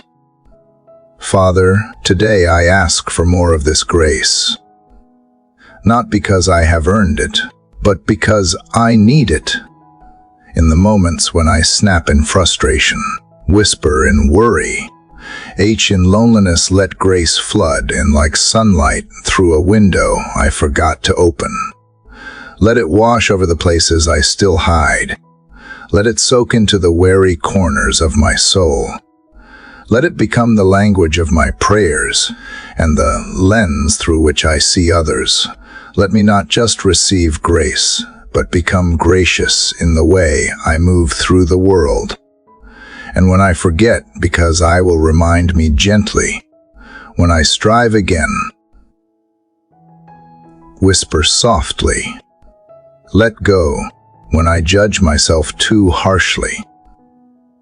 Say again, you are mine, when I become impatient with others. Help me remember how patient you have been with me. Let grace become the thread that binds every part of my day. From the first light of morning to the quiet of night, let it hold me together when I feel like falling apart. I know now, Father, that I cannot earn what you give so freely, and I do not have to. I only have to return again and again, not because I am perfect, but because you are faithful, and every time I return, grace is there unmoved, unshaken, still open. And that is enough for me. That is the strength I need today. I walk forward, not with bravado, but with peace. I carry my burdens, not alone, but in rhythm with your kindness. I speak, not from pride, but from gratitude. I love, not from fear of rejection, but from the overflow of having been accepted. That is what your grace does. That is what I receive again this morning. Let this grace seep into the day ahead. Let it touch the conversations I have, the silence I hold, the worries I carry. Let it be the reason I pause instead of panic, the reason I forgive instead of retaliate, the reason I stay soft instead of shutting down. Let it be the reason I keep showing up, not because life is easy, but because love is present. I begin again, in grace. Father, in the quiet after surrender, I come to you not as someone who has figured everything out, but as one who is just beginning again. The stillness that followed laying everything down is not empty. It hums with the faint rhythm of something new. I can feel it, like the first pulse of spring beneath frozen earth, this tremor of restoration beginning to stir. After letting go, after the grieving and the silence, I sense you reaching gently into the broken places and whispering, it is time. It is time to build again, not from fear, not from self-sufficiency, but from trust. Trust in a foundation that is not made of stone or brick or willpower, but of grace. You never asked me to rebuild with the remnants of what was lost. You simply invited me to sit with you in the rubble, to feel the sunlight warming the dust, and to see that you were not afraid of the ruins. While I looked for structure, you looked at my heart. While I mourned the collapse, you prepared the soil. And now, with no blueprints of my own, I place my hands in yours. Guide them. Teach me to lay each new beam with patience. Let every nail driven be a prayer, every wall erected be an act of trust, and every open window a sign that I no longer build to hide from the world, but to welcome it in. Father, I confess that starting over feels vulnerable. It feels like weakness, like being seen too clearly. But perhaps that is the point. Perhaps what you long to build in me, does not require hiding, but openness. You are not restoring the life I had. You are creating something new entirely. And you are beginning not with my talents or ambitions or strategies, but with the very places that once felt unworthy of being seen. The cracks, the jagged memories, the soft, unguarded questions I never dared to voice. These are the places you kneel beside and bless. There is no shame in the slow pace. There is no shame in trembling hands. You do not rush this work. You are not impatient with my relearning. You are the kind of builder who sings while restoring, who smiles when I take even the smallest risk of hope. You honor the attempts. You count the moments when I lift my eyes and dare to see beauty again. And you never once ask for perfection, only participation. So, I come as I am. I offer the willingness to try again, not to rebuild what was broken in the exact same shape, but to co-create something that reflects you more clearly. I no longer want a life that only looks whole from the outside. I want a life that is honest, rooted, and open to the winds of your spirit. I want to build with truth, even when it hurts. I want to build with faith, even when I do not have full understanding. I want to build with love, not the performative kind, but the deep, steady kind that takes root in hidden places. God, rebuild me from the inside out. If I try to skip steps, slow me down. If I begin to rely again on my own strength, gently remind me of the stillness that birthed this new beginning. Keep me close to the core, close to you. May the frame of my life grow not around achievement, but around communion with you. May every choice I make now be a reflection of this new foundation. There is no going back. And strangely, that no longer terrifies me. I do not need to retrieve what once defined me. I do not need to reclaim old roles or worn-out expectations. What I need now is courage. Courage to build with joy, to trust the process, and to believe that beauty will rise not in spite of the ashes, but because of them, that the fire which stripped away what was false has made room for something that will last. And so I breathe deeply. Father, I clear the dust from my heart. I listen for your instructions, not as commands, but as invitations. I gather the tools of gentleness, honesty, perseverance, and surrender, and I begin. Not alone. Never alone. You are the master builder, the architect of all that matters, and in your care, even the most fragile start is holy.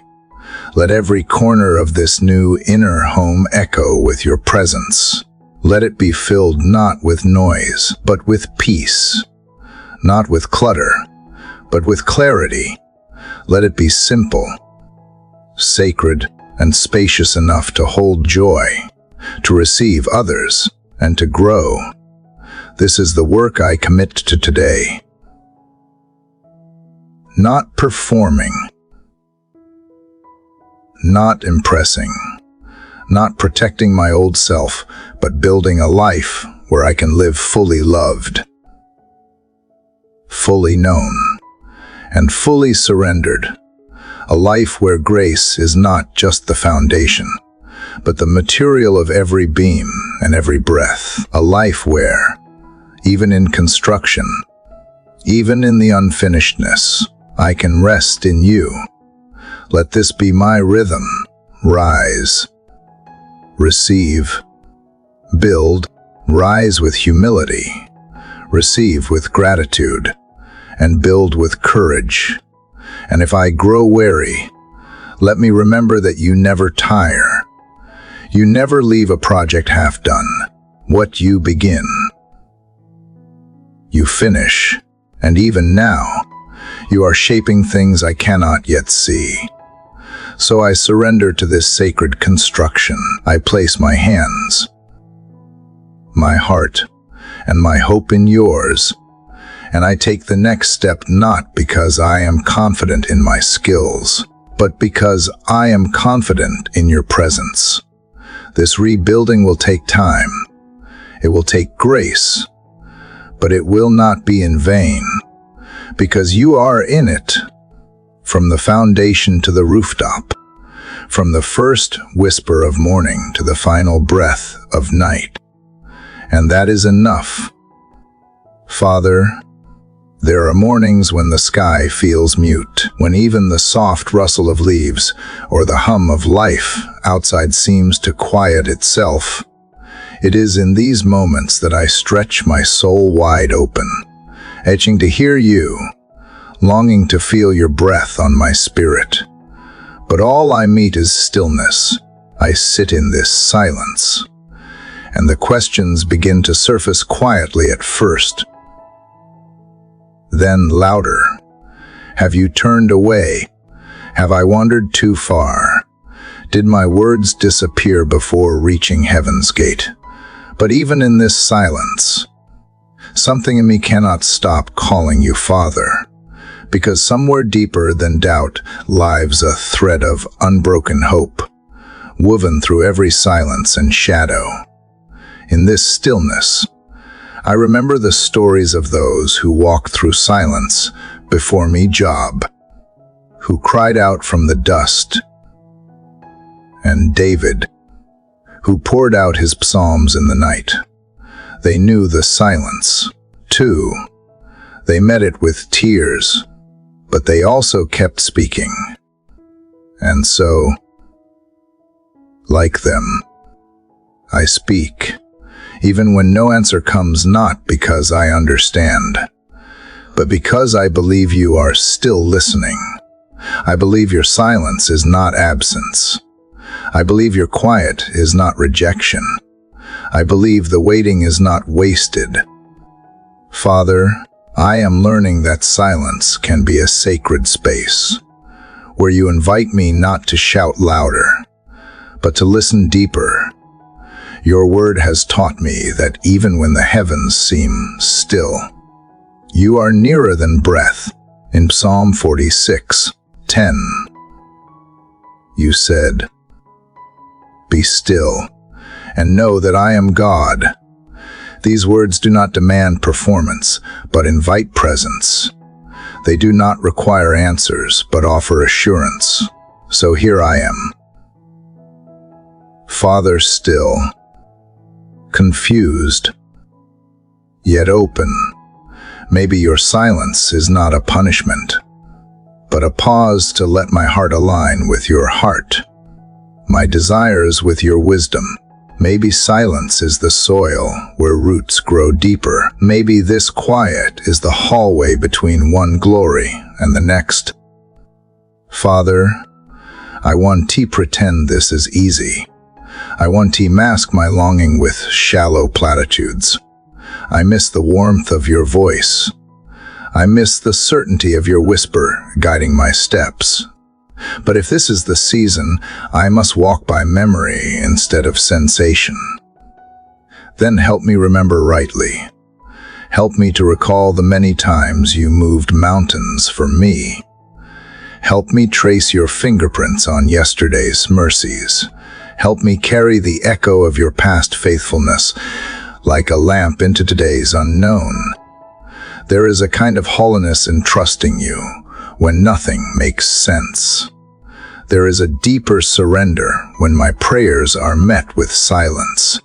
And yet I continue. That is faith not fueled by reward, but rooted in relationship.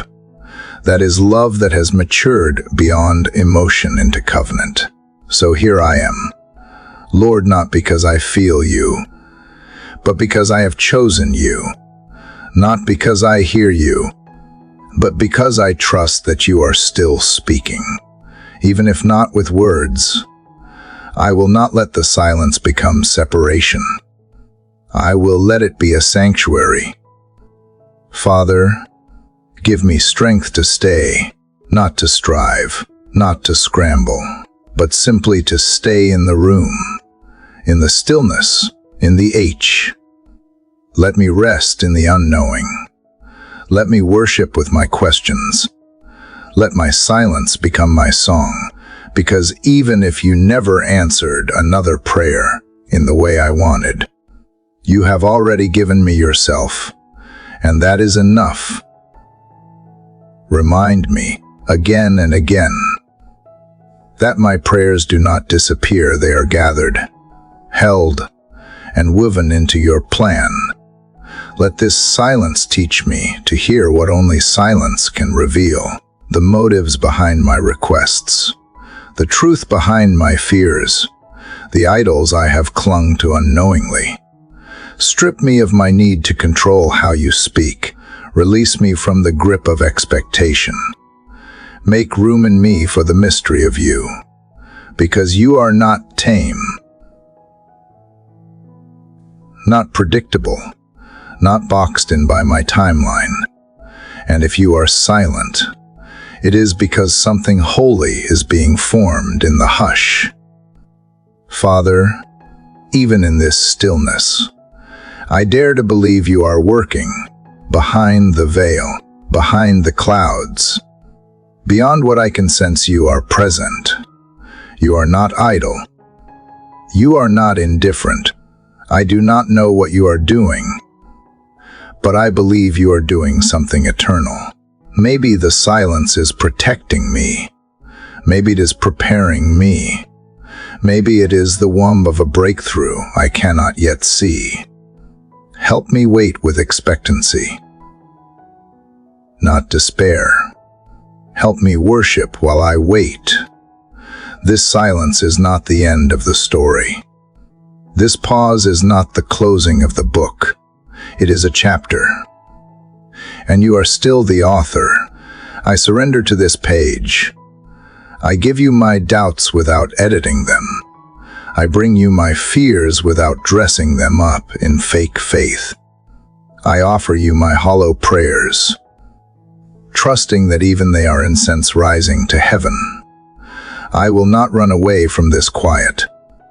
Father, I will meet you in it, even if all I have to offer is the sound of my breathing and the beating of my longing heart. And maybe, just maybe, silence is not emptiness at all. Maybe it is fullness too deep for words. Maybe it is the language of your love speaking straight to my soul, bypassing sound and going straight to substance. Maybe this is where I stop needing explanations and start receiving presence. So I will sit here with you, in the stillness, knowing that love does not always shout. Sometimes it simply stays, and that is enough. Let me remain in this silence, not as one abandoned, but as one entrusted. Let me embrace this moment as sacred. Let me become fluent in the language of stillness. For even when I cannot hear you, I choose to stay near you. Even when I cannot see the way, I choose to walk with you. Even when I cannot feel the warmth of your hand, I choose to trust the promise of your heart. This silence is not empty. It is held. It is holy. And I am not alone in it. Father, even now, as I sit in the quiet of this new morning, my thoughts drift back not to escape, but to gather strength. There is a strange kind of sacredness in remembering. Not everything I recall is beautiful. Not all memories bring smiles. Some hold the weight of pain, of betrayal, of moments where I felt forsaken. And yet, in the middle of all that, there are glimmers evidence that you were there. Even then, maybe I did not recognize it at the time. Maybe my heart was too consumed with survival to sense your presence. But looking back now, I see the quiet mercies, the unexplainable peace in moments that should be broken me. I see the doors you closed that once made me weep. Now I thank you for not letting me walk through them. Father, this remembering it is not about dwelling. It is about anchoring. Because when today feels uncertain and the future is wrapped in mist, memory becomes the bridge between where I was and what you have always been. You have never left. You have never turned away. You have never stopped redeeming the pieces of my story. So I hold them like sacred stones, each one a testimony to your faithfulness. I arrange them on the altar of this moment, and I let them speak louder than fear, louder than shame, louder than every lie I have believed about not being enough or being too far gone. Your goodness has followed me. Your mercy has met me, even when I ran. I remember the prayers I whispered in silence, thinking no one heard. I remember the days I stood trembling but still stood. I remember the unexpected kindness, the undeserved grace, the healing that came not in an instant, but in a steady stream. These memories are not just recollections, they are revelations. They are evidence of the tapestry you are still weaving, threads of sorrow and joy, of waiting and breakthrough, stitched together with hands that do not tire. So I choose today to not forget. I choose to recount your wonders. I choose to testify, even if only to my own soul, that you are faithful. Father, in remembering, I am moved to trust again. Not blindly, but with the eyes of someone who has seen you in the fire, who has walked through the storm and lived to tell of the shelter. My faith does not rest on emotions anymore. It rests on history, on the undeniable record of your love etched into the timeline of my life. This is the kind of remembering that restores. It quiets the questions. It steadies the heart. It pulls me out of the spiral of fear and places my feet on the solid ground of gratitude. I remember, and I rejoice. I remember, and I breathe a little deeper. I remember, and the burden lightens, not because it disappears, but because I am not carrying it alone. So, let me never lose this practice. Let me never grow so future-focused that I forget the path I have walked. Let me never become so numb to grace that I miss the miracle in the mundane. Today, I gather memories like manna, daily portions of divine provision that kept me alive. Even when I did not know I was being sustained, I do not want to romanticize the past, but I do want to honor it. I want to hold it up to the light and let it tell the truth, that you were good, that you are good, that you will be good still, even when my own plans failed, even when I was wary of hope, even when everything in me wanted to give up. You held me. You held me in the night watches. You whispered to me through the wind. You sent people, songs, scriptures, and stillness, all reminders of your relentless pursuit. I remember the way a single verse stopped me in my tracks, the way a stranger's kindness felt like divine appointment, the way silence was not absence but invitation. I remember, And in remembering, I reclaim my peace. I reclaim my voice. I reclaim my identity as someone who is not forgotten, not abandoned, not insignificant. Father, let my memory become my sanctuary. Let it become the place I return to when faith is low and doubt is loud. Let it remind me that if you did it before, you can do it again. That the same God who walked me through the last valley is already walking beside me into the unknown.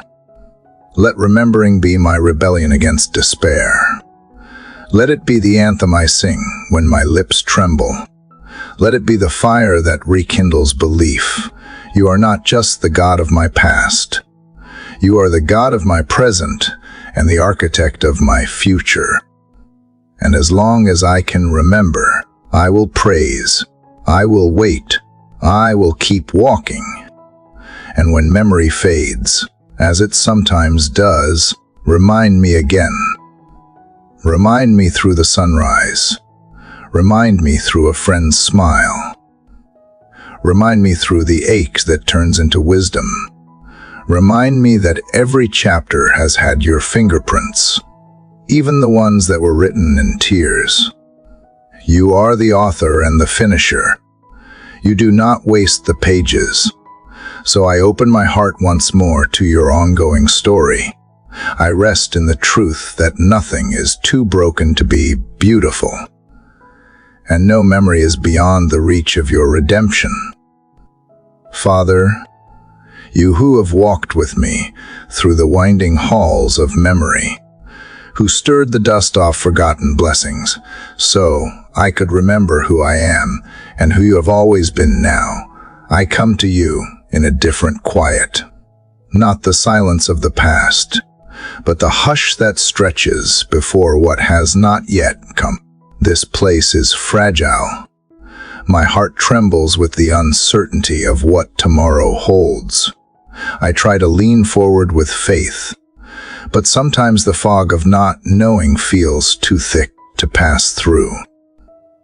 And yet, here I am again, still whispering your name. I carry questions I cannot answer. I touch doorways that do not open. I speak into moments that echo without reply. And still, you ask me to trust, not just trust in general. Not a vague comfort, but deep, childlike trust in what I cannot yet see. You ask me to place my hand in yours even when the path bends out of view. You ask me to believe you are already in the places I have not reached. And though part of me resists, something quieter within me leans in, wanting to surrender to that kind of peace. Help me, Father, to let go of the illusion that I must know everything in order to be safe. Help me to lay down the map I have sketched with trembling hands, full of detours and dead ends. Teach me instead to trust the one who holds the compass, who sees beyond hills and valleys, who walks both ahead and beside me. When I feel lost, let me remember I am never alone. When I feel unsure, remind me that certainty was never the promise, only your presence was. I think about the way you led people before me, how you asked Abraham to go without telling him where, how you led Moses into the desert before the destination was revealed, how Mary said yes without knowing how her yes would be honored. Their stories are not just ancient, they are alive in the thread you are weaving into my story now. They trusted, not because they had answers, but because they knew the one who asked the question. And so today, Father, I choose to walk with you in the mystery. I choose to trust what I cannot yet grasp, to love what I do not yet understand, to breathe even when fear curls its fingers around my ribs. I choose to take the next small step, not because I see the end, but because I see you. You are in the fog as much as the clearing. You are in the waiting as much as the arriving. And that is enough for now. There are things I hoped would change by now, wounds I thought would be healed. Answers I prayed for that have yet to arrive. And still, you are teaching me that trust is not passive, it is an act of deep courage. To wait with hope, to believe when nothing has shifted, to praise when the walls are still unbroken. I confess that some days, I feel like I am standing in front of Jericho with a shout that sounds too small to matter. But you remind me it was never the volume of the cry. It was always the power of the God who heard it.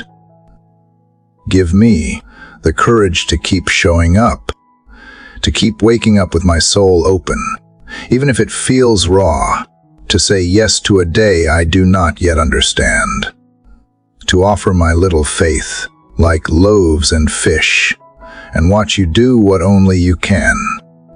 Let me trust that when I step forward in obedience, grace will meet me like manna in the morning, just enough for now. Sometimes I imagine faith must look like a steady flame, but maybe it is more like a flickering candle cupped in trembling hands. And maybe that is enough for you. Maybe it is not about never doubting, but about bringing the doubt to you anyway. Maybe trust is not the absence of fear, it is the decision to move through fear toward you, to reach into the dark and believe you are still there. Father, I release my need to predict. I surrender my craving for control. I confess the temptation to bargain or demand. Instead, I offer this moment to you with open palms. I ask not for the full path, but for enough light to see the next step. I ask not for certainty, but for the kind of confidence that only comes from closeness with you. Help me to recognize your fingerprints in the subtle, the slow, the seemingly mundane. Let me not miss the miracle just because it is quiet. Let me not dismiss the holy just because it is small. Remind me that you are not only the God of the grand reveal, but also the God of the gentle unfolding. Today, I will watch for you in places I used to overlook, in the kindness of a stranger, in the resilience of my breath, in the sunlight bending through branches, in the memory that rises just when I need it, in the peace that does not make sense. And when doubt comes like waves, I will not run, I will speak to it with the truth of who you are. You are the one who led me this far, and you will not stop now. You are the faithful one, whose love does not expire, whose promise is not fragile, whose plan is not subject to my understanding. You are the voice I follow when I can't hear anything else. You are the strong arms beneath me when I fall. You are the whisper that calls me back when I drift. And you will finish what you started in me. So even when I walk blind, I will trust. Even when the road curves, I will lean in. Even when I do not feel it, I will believe you are near.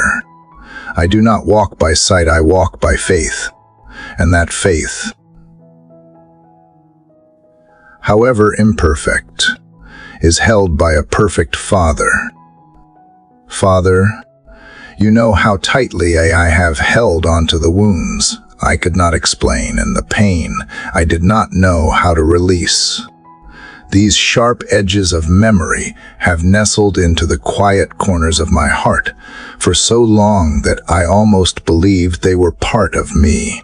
I have mistaken suffering for strength, and I have convinced myself that carrying the weight of what hurt me was somehow noble, somehow necessary. But you have been whispering otherwise. You have been gently reminding me that healing begins not with fixing the past, but with releasing it. And today, I want to believe you. Because, Father, I am tired of rehearsing conversations in my head that only deepen old bruises, tired of assigning blame to others or myself, as if a verdict could ever truly bring me peace. Tired of the false comfort that comes from nursing an ache simply because it is familiar. I want to trust that I do not need to hold on to the pain, to honor the lessons it taught me. I want to walk forward lighter, not because I deny the wounds, but because I no longer let them define the rhythm of my steps. And so I bring it all to you, the betrayals, the harsh words, the absences that left me hollow. I bring you the nights I cried into my pillow, the days I smiled when my insides were crumbling. I bring you the people who hurt me and the moments that stole my breath. I bring you my silent screams, my unanswered questions, my clenched fists. I bring them not to be avenged, but to be unburdened. I do not need explanations anymore, only your healing touch. Help me, Father, to surrender what I cannot carry, not in one grand gesture, but in the slow, daily act of loosening my grip. Help me to let go without guilt. Help me to forgive not because they earned it, but because I am tired of living as if the past still owns me. Help me to forgive myself too for the ways I tried to survive that may have hurt others. For the things I did not know, for the times I did not leave sooner or speak louder. Help me make peace with the person I was when I was hurting. Let my letting go not be an escape, but a sacred return to who I really am beneath the bruises, to the joy I forgot I had access to the voice that sings quietly when I am still enough to hear it. Let me feel the emptiness that releasing pain creates, not as a void, but as room you are eager to fill. I want to be open again to laughter that surprises me, to kindness I did not expect, to the miracle of waking up without bitterness lodged in my throat. And even if the pain flares again, even if memories visit uninvited, let me recognize them as visitors, not masters. Let me sit with them if I must, but no longer build a home around them. Let me tell them, you are real, but you are no longer my compass. Let me return to truth, not trauma, to presence, not punishment, to love, not longing. Thank you for being patient with my process, for not rushing me through grief, for understanding when I slipped back into old stories, for holding me close when the H made me want to isolate. You never mocked my tears or told me I should be over it by now. You just kept inviting me, softly, tenderly, to hand you one piece at a time. And now, I do. I give you the memories I could not talk about. I give you the names that still sting. I give you the endings that never felt complete. I give you the words I wish I never heard and the ones I needed that never came. I give you the scars I kept hidden and the shame I wore like skin. Take them, Father, not to erase my story, but to redeem it, to thread something new through the broken parts, to remind me that healing is not forgetting, it is choosing a different ending. Let my story not end in bitterness, but in beauty. Let my voice rise not in vengeance, but in peace. Let my life be marked not by what broke me, but by the grace that met me there. Teach me to bless even the chapters that hurt, not because they were good, because they brought me here to this holy moment of release. So here I am, Father, with palms open, no longer grasping, no longer clinging. Let this be my altar of surrender.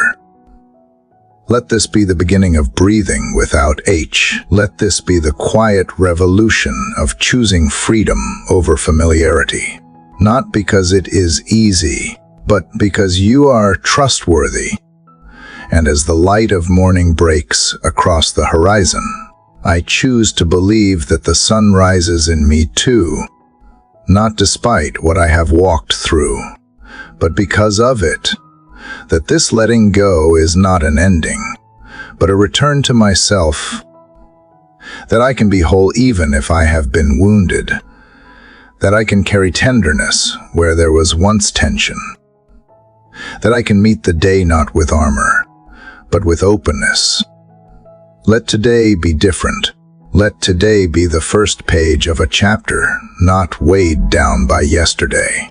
Let today be the day I step into forgiveness like warm water.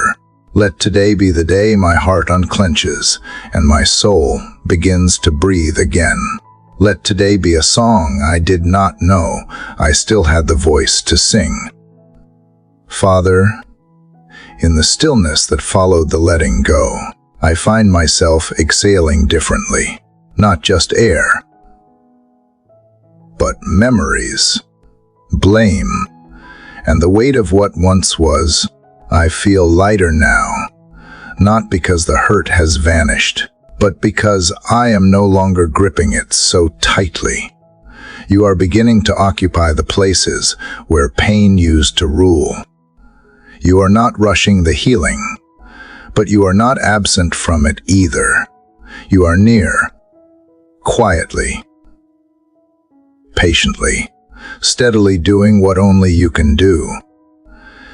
And though I do not always recognize the shape of healing, I am learning to trust that it rarely arrives in grand declarations or overnight miracles.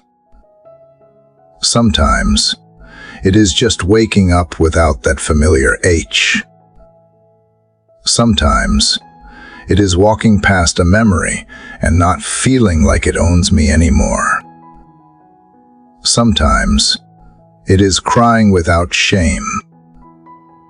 Sometimes, it is choosing to go out when I would rather hide, and most often, it is just breathing through the moment and finding that I can. Father, I realize healing does not erase the past, it transforms it. The things I thought would define me forever are being gently rewritten by grace. The narratives of rejection and inadequacy that once shouted inside me are starting to lose their grip. You are speaking a new story over me, not one of denial, but one of redemption, and it does not need to make sense to anyone else. I am not healing for approval. I am healing to be free. There are still days, though, when the old wounds whisper, when I am triggered by something small, and the H rushes back in like a tide. In those moments, I find myself reaching for you not to take the pain away immediately, but just to hold me through it, because I am beginning to learn that you do not rush me. You are not impatient with my slowness. You are not disappointed by my stumbles. You simply stay. You stay through the silence, through the fatigue, through the mourning of what never was. You stay through the awkwardness of relearning joy. You stay when I feel like I should have moved on by now. And maybe that is the most healing thing of all, that I do not have to earn your nearness. It is not a reward for resilience. It is simply who you are. There is a strange tenderness in the in-between, the space where I am no longer ruled by pain, but not yet fully at peace. That sacred middle ground is where I keep finding you in new ways. You are in the slow mornings, in the half-laughed moments, in the softening of my own voice. You are in the apology I never receive but no longer need. You are in the quiet courage it takes to not return hurt for hurt. You are in the decision to stay kind even when no one notices. Father, I do not want to idolize closure. I do not want to make healing another finish line. I want to be okay with the mystery of process, with the days that feel messy, with the scars that remind me not of shame, but of survival. I want to live from a heart that does not flinch at its own fragility. So if today all I can offer is a small yes, then take it. If I tremble while choosing forgiveness, still receive it. If I smile while still aching, count it as praise. I no longer want to measure progress by how far away pain feels, but by how quickly I turn to you in the middle of it. You are softening me without breaking me. You are rewiring the way I hold my memories. What once felt like permanent wounds are now places I find your fingerprints. And though healing has not made life perfect, it is making my heart more whole. Sometimes I wonder if this softness will make me vulnerable to more hurt.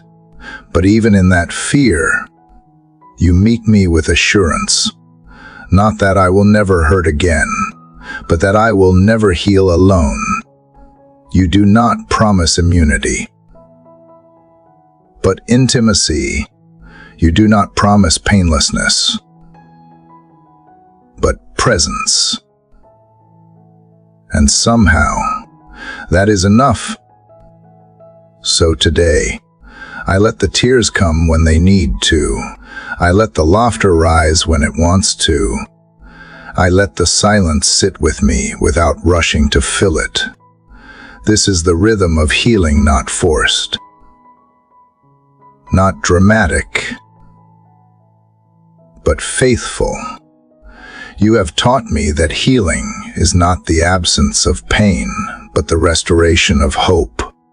And when hope feels faint, you breathe life into it again. Like morning light through weary eyes, you remind me that even here, especially here, I am not forgotten.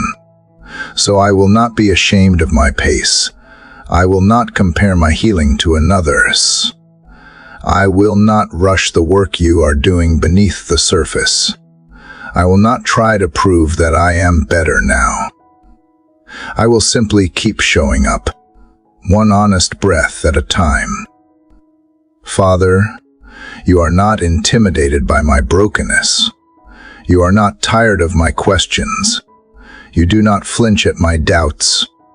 You embrace them all, not to scold but to soothe. You enter my chaos not to fix it quickly, but to sit with me in it. And slowly, steadily, you transform it from the inside out. I think I am beginning to understand. Healing is not something I arrive at, it is something I walk with. It is not a before and after story, it is a daily encounter with the one who holds it all. And as I walk this path, even when it wins and dips, I know you walk with me, the same God who weeps with me, laughs with me, the same God who saw me shattered, now sees me softening. And that is enough for this moment. So here I am, open, not fully mended, not completely sure, but open, willing, honest, soft. This is what healing feels like, and you are in every step of it. Father, even as the echoes of yesterday's healing still linger in my heart, I come to you this morning with a soul that remains tender. There is a strange stillness after the storm, a quiet in which I can finally hear the subtle whispers of trust rising from the corners of my soul. Not the loud, triumphant trust I used to imagine, but the fragile, trembling kind that takes root in uncertainty and slowly finds its voice. You see, Father, I am not standing in certainty. I am not walking with a detailed map, but I am walking. One step, then another, and in the soft aftermath of wounds you have helped mend, I find that I am learning to trust you not only when things make sense, but especially when they do not. Because trust, I am discovering, is not the same as confidence in outcomes. It is not a feeling of assurance that everything will work out the way I hope. It is not rooted in perfect plans or even perfect faith. It is simply this: choosing to believe you are with me, even when I have no idea what lies ahead. Some days, the trust is as small as breathing through the unknown. Other days, it is bolder a quiet courage to take a step before the path is visible. But whether it trembles or sings, trust has become the soil in which I plant my morning prayers. Father, you do not demand certainty from me. You ask for honesty. You do not need my bravado. You invite my surrender. And so, here I am again, not with answers, but with an open heart.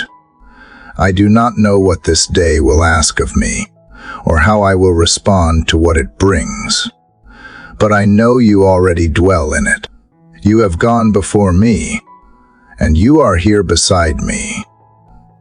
And though I still want to cling to control, I am loosening my grip, not out of apathy, but because I finally believe you can be trusted with the things I can predict.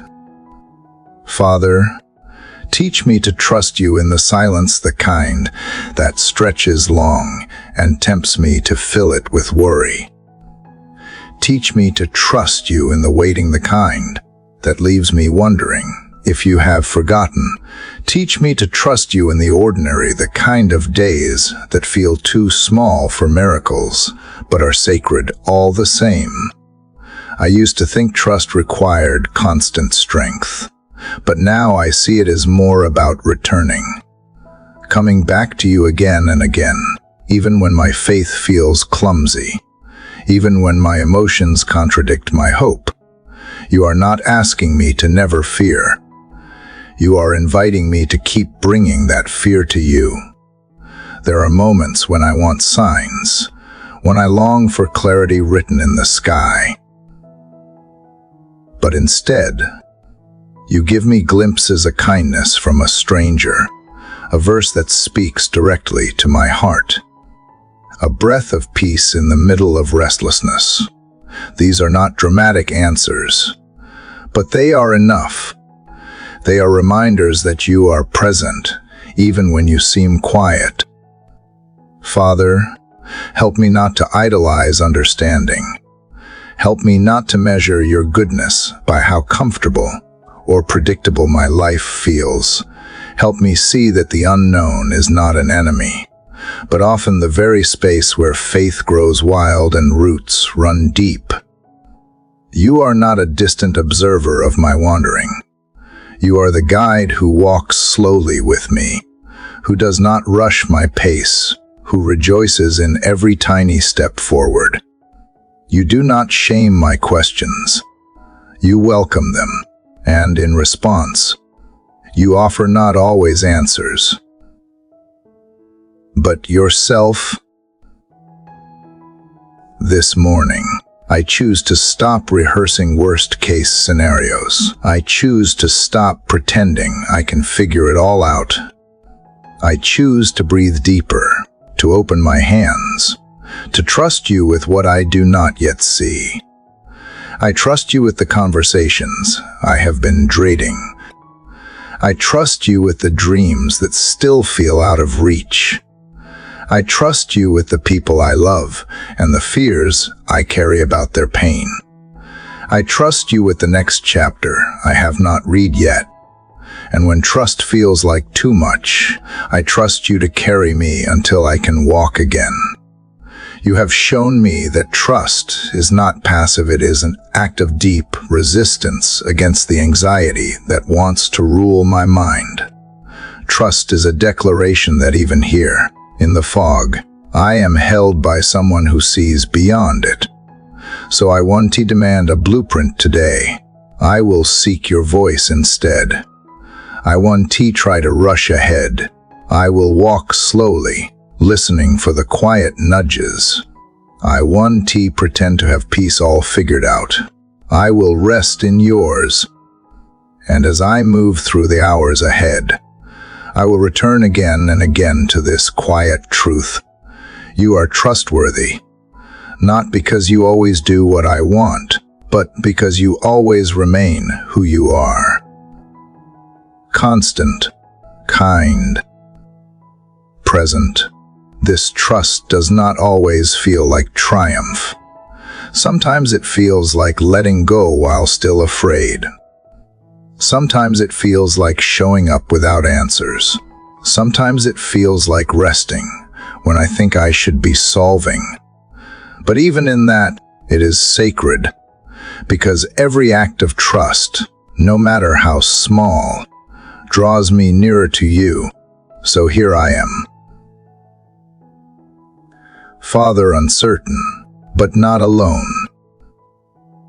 Unknowing, but not unloved.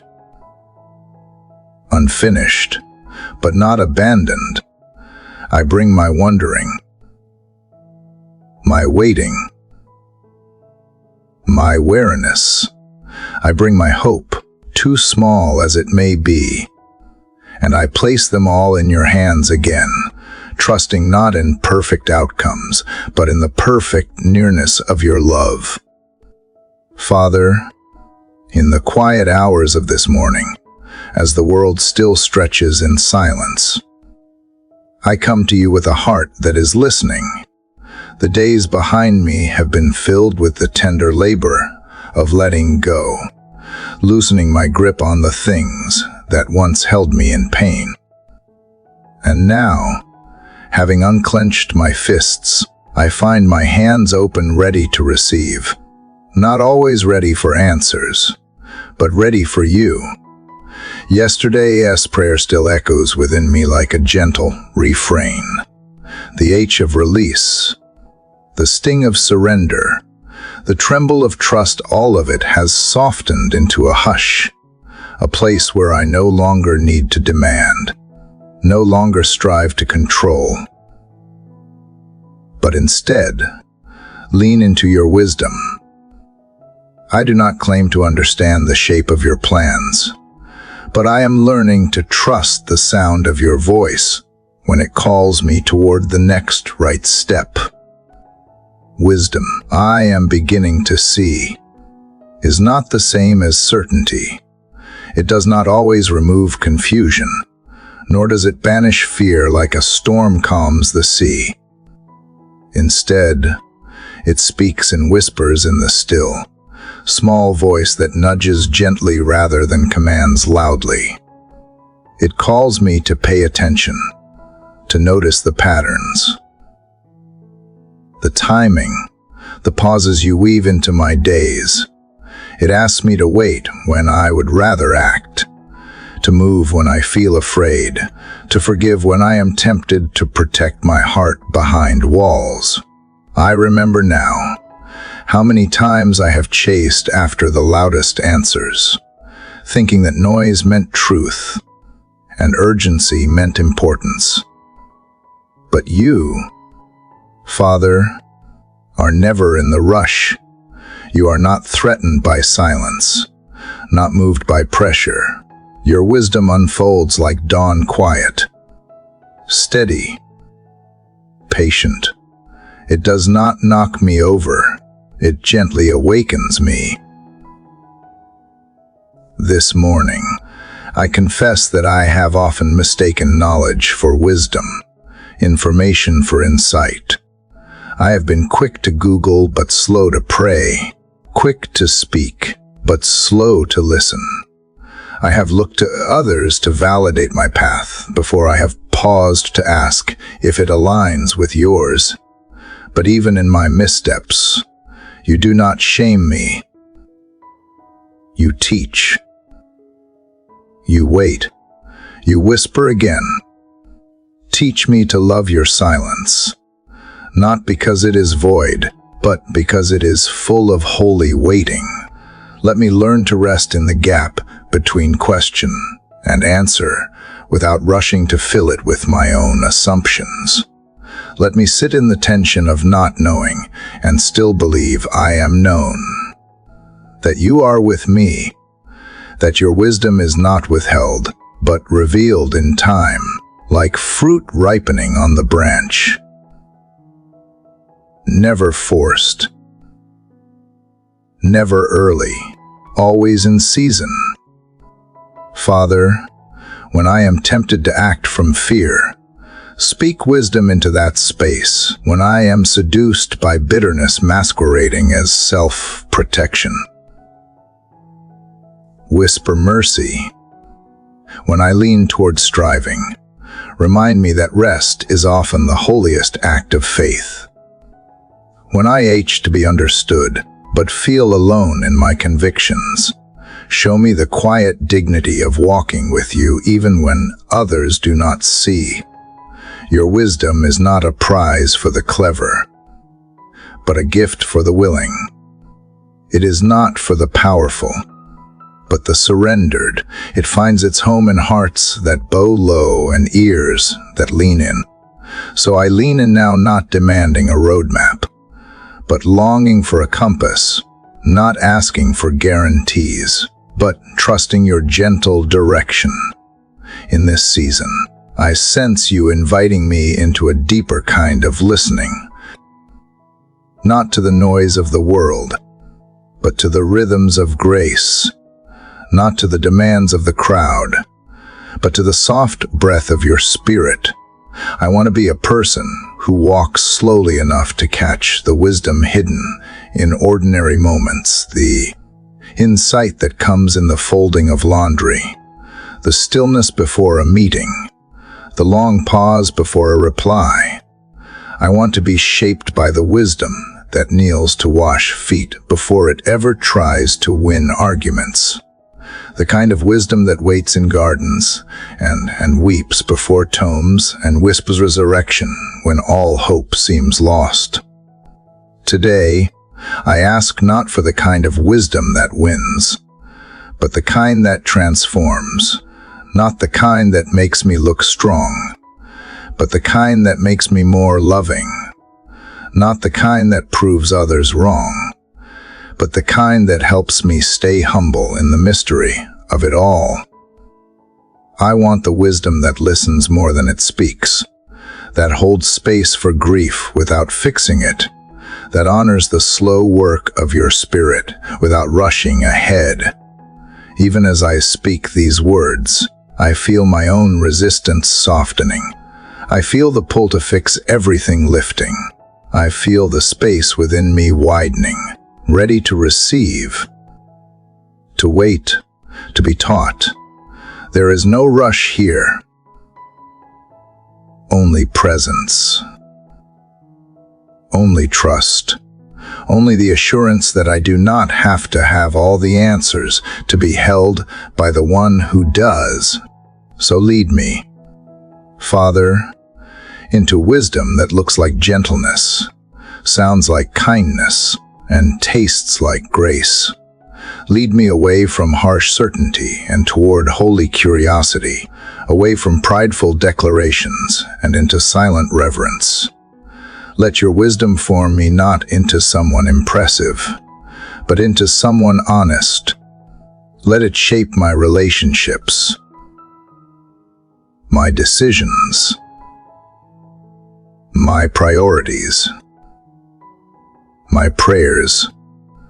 And when I cannot hear you, remind me that wisdom is not always loud.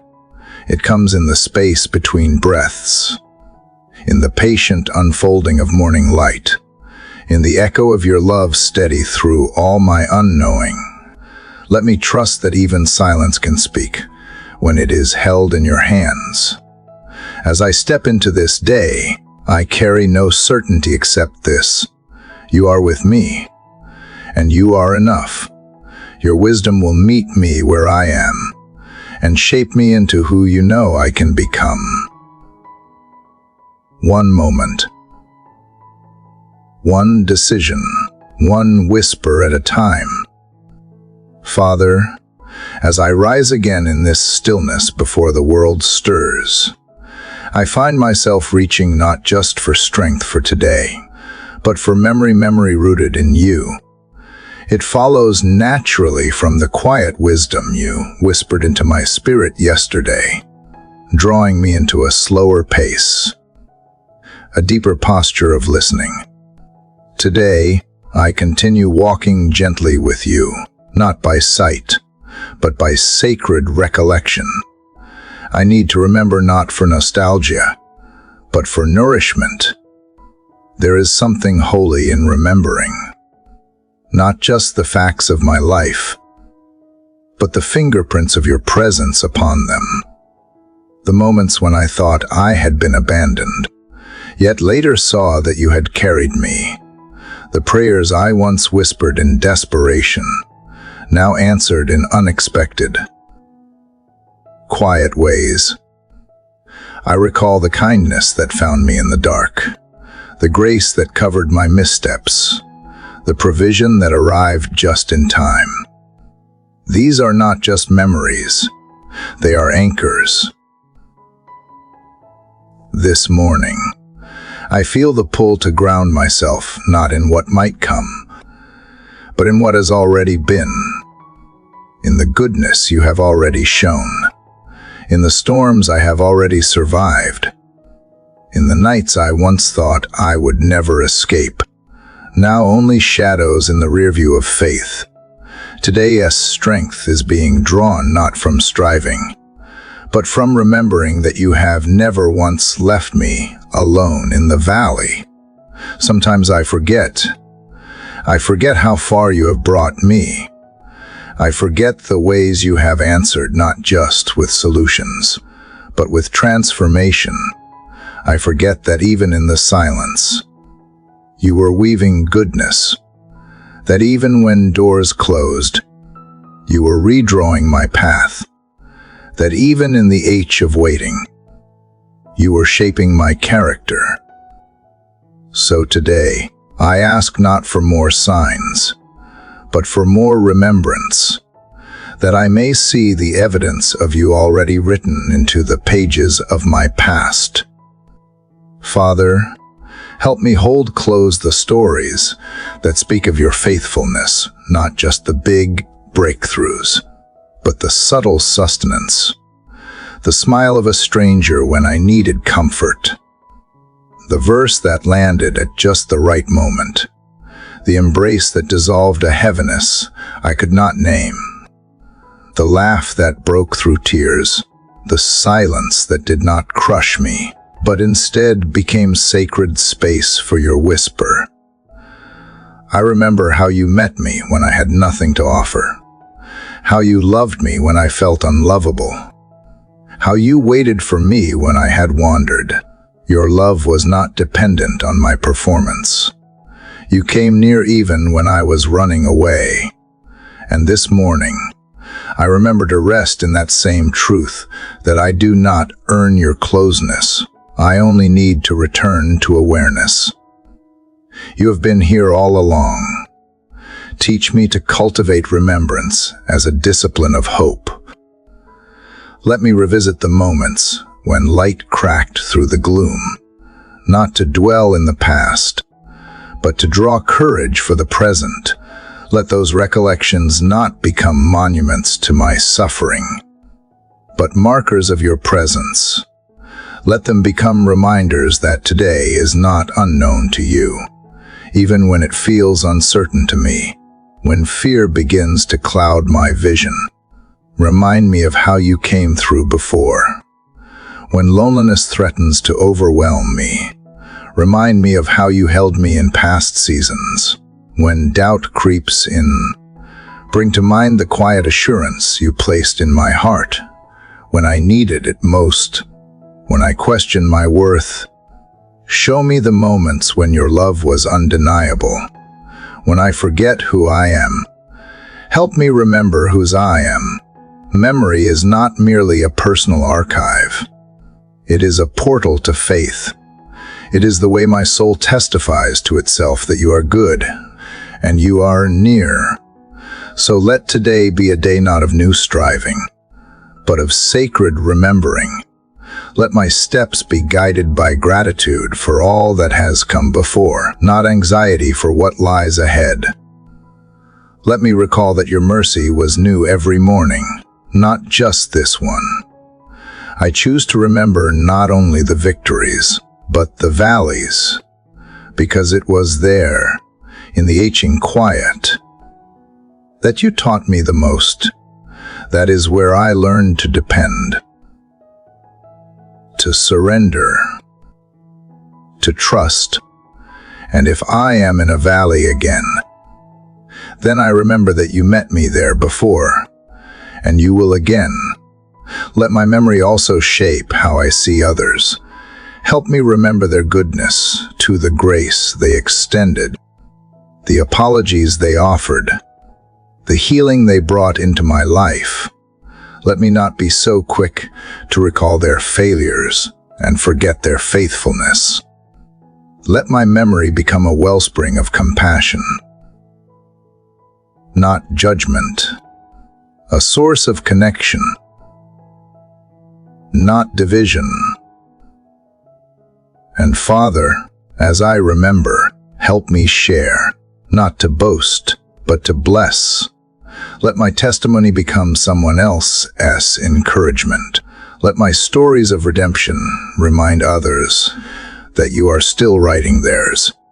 Let me speak of your goodness not as something abstract, but as something I have lived and breathed and tasted.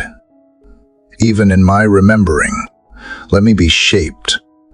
Let memory soften what pride had hardened. Let it humble me again to see how much was grace and not my own effort. Let it refine what I once misunderstood. Let it redeem what once felt wasted.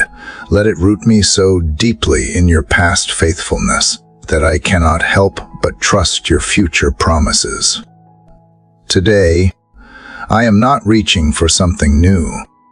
I am returning to something true.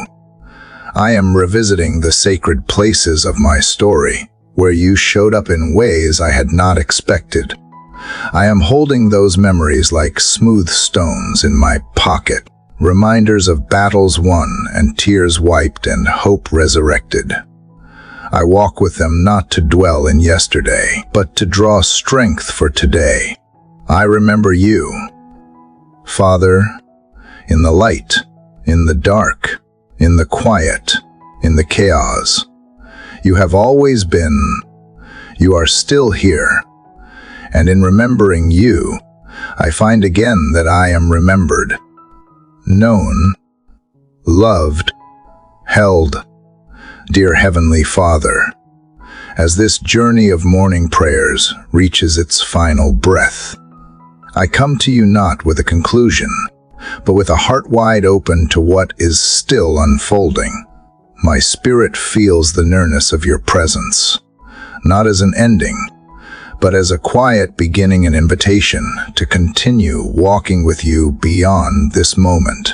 Beyond these words, the path has not grown shorter, only deeper. The silence between each line of prayer has become a sacred space where you speak not with thunder, but with stillness. Father, I have come through valleys of fear and hills of joy, wandered in deserts of doubt and lingered beside still waters. Each chapter of this prayer has carved something into me, a deeper awareness, a steadier rhythm, a quieter trust. And now, standing here at the edge of this final chapter, I do not feel finished. I feel found. I do not feel complete, but I feel held. And maybe that is enough. You have not removed all the storms. You have not answered every question. But you have taught me how to walk through the rain without drowning, how to hold sorrow and gratitude in the same breath, how to stop searching for the map and instead follow the compass of your peace. That is a gift I never thought I needed. Now I cannot imagine living without it.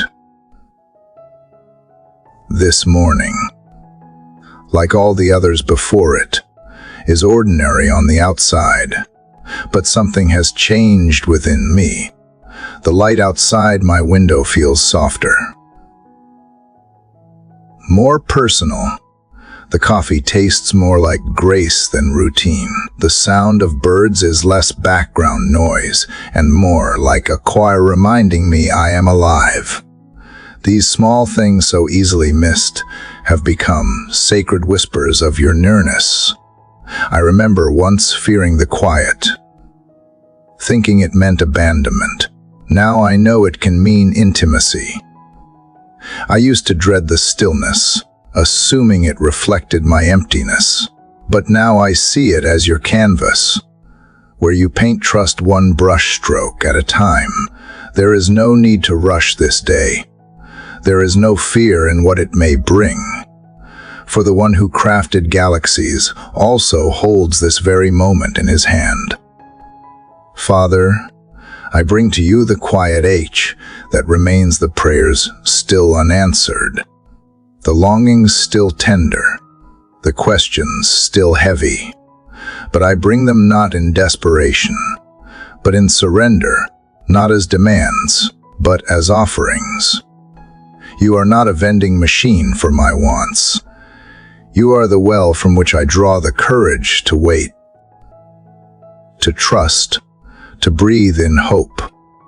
So often I thought faith was something loud,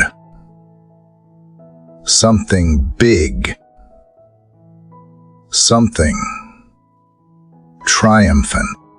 But now I understand it can be something quiet, fragile, like a candle flickering against the wind and yet refusing to go out. That flicker has become my anthem. That quiet has become my strength. And so, Father, with open hands and softened heart, I release today into your care. I release myself, not because I no longer struggle, but because I know I no longer walk alone. You are here. You have always been, even when my prayers felt like echoes, even when my faith was a whisper, even when my hope felt foolish. You were here.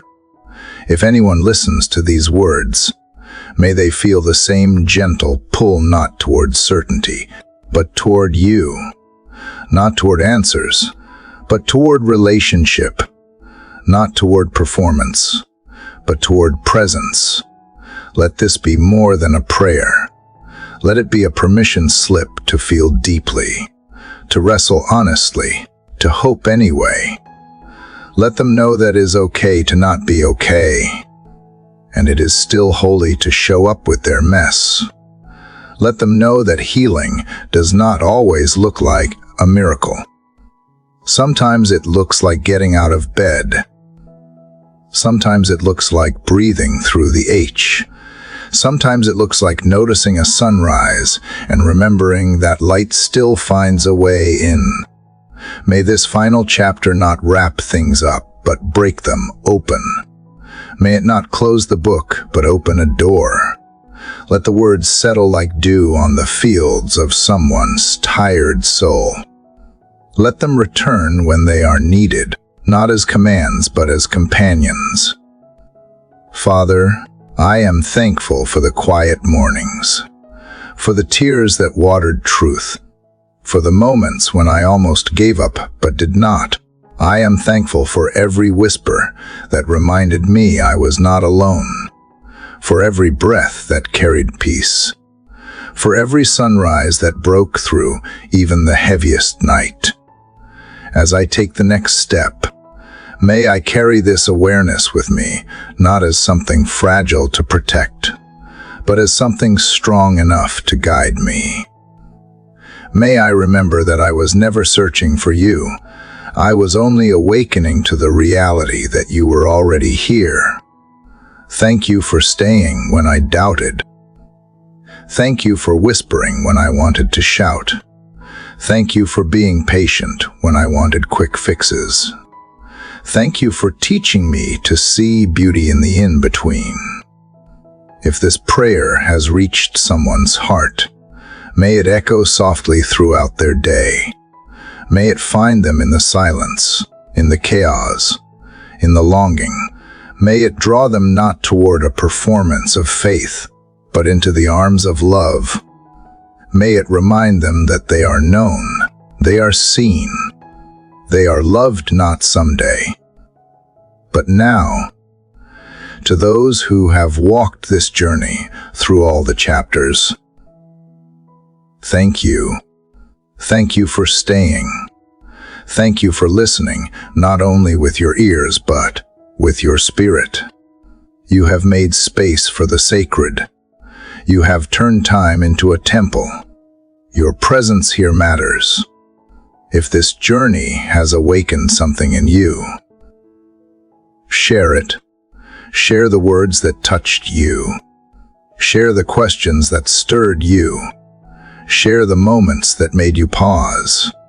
And if these chapters have reminded you that you are not alone, help someone else feel the same.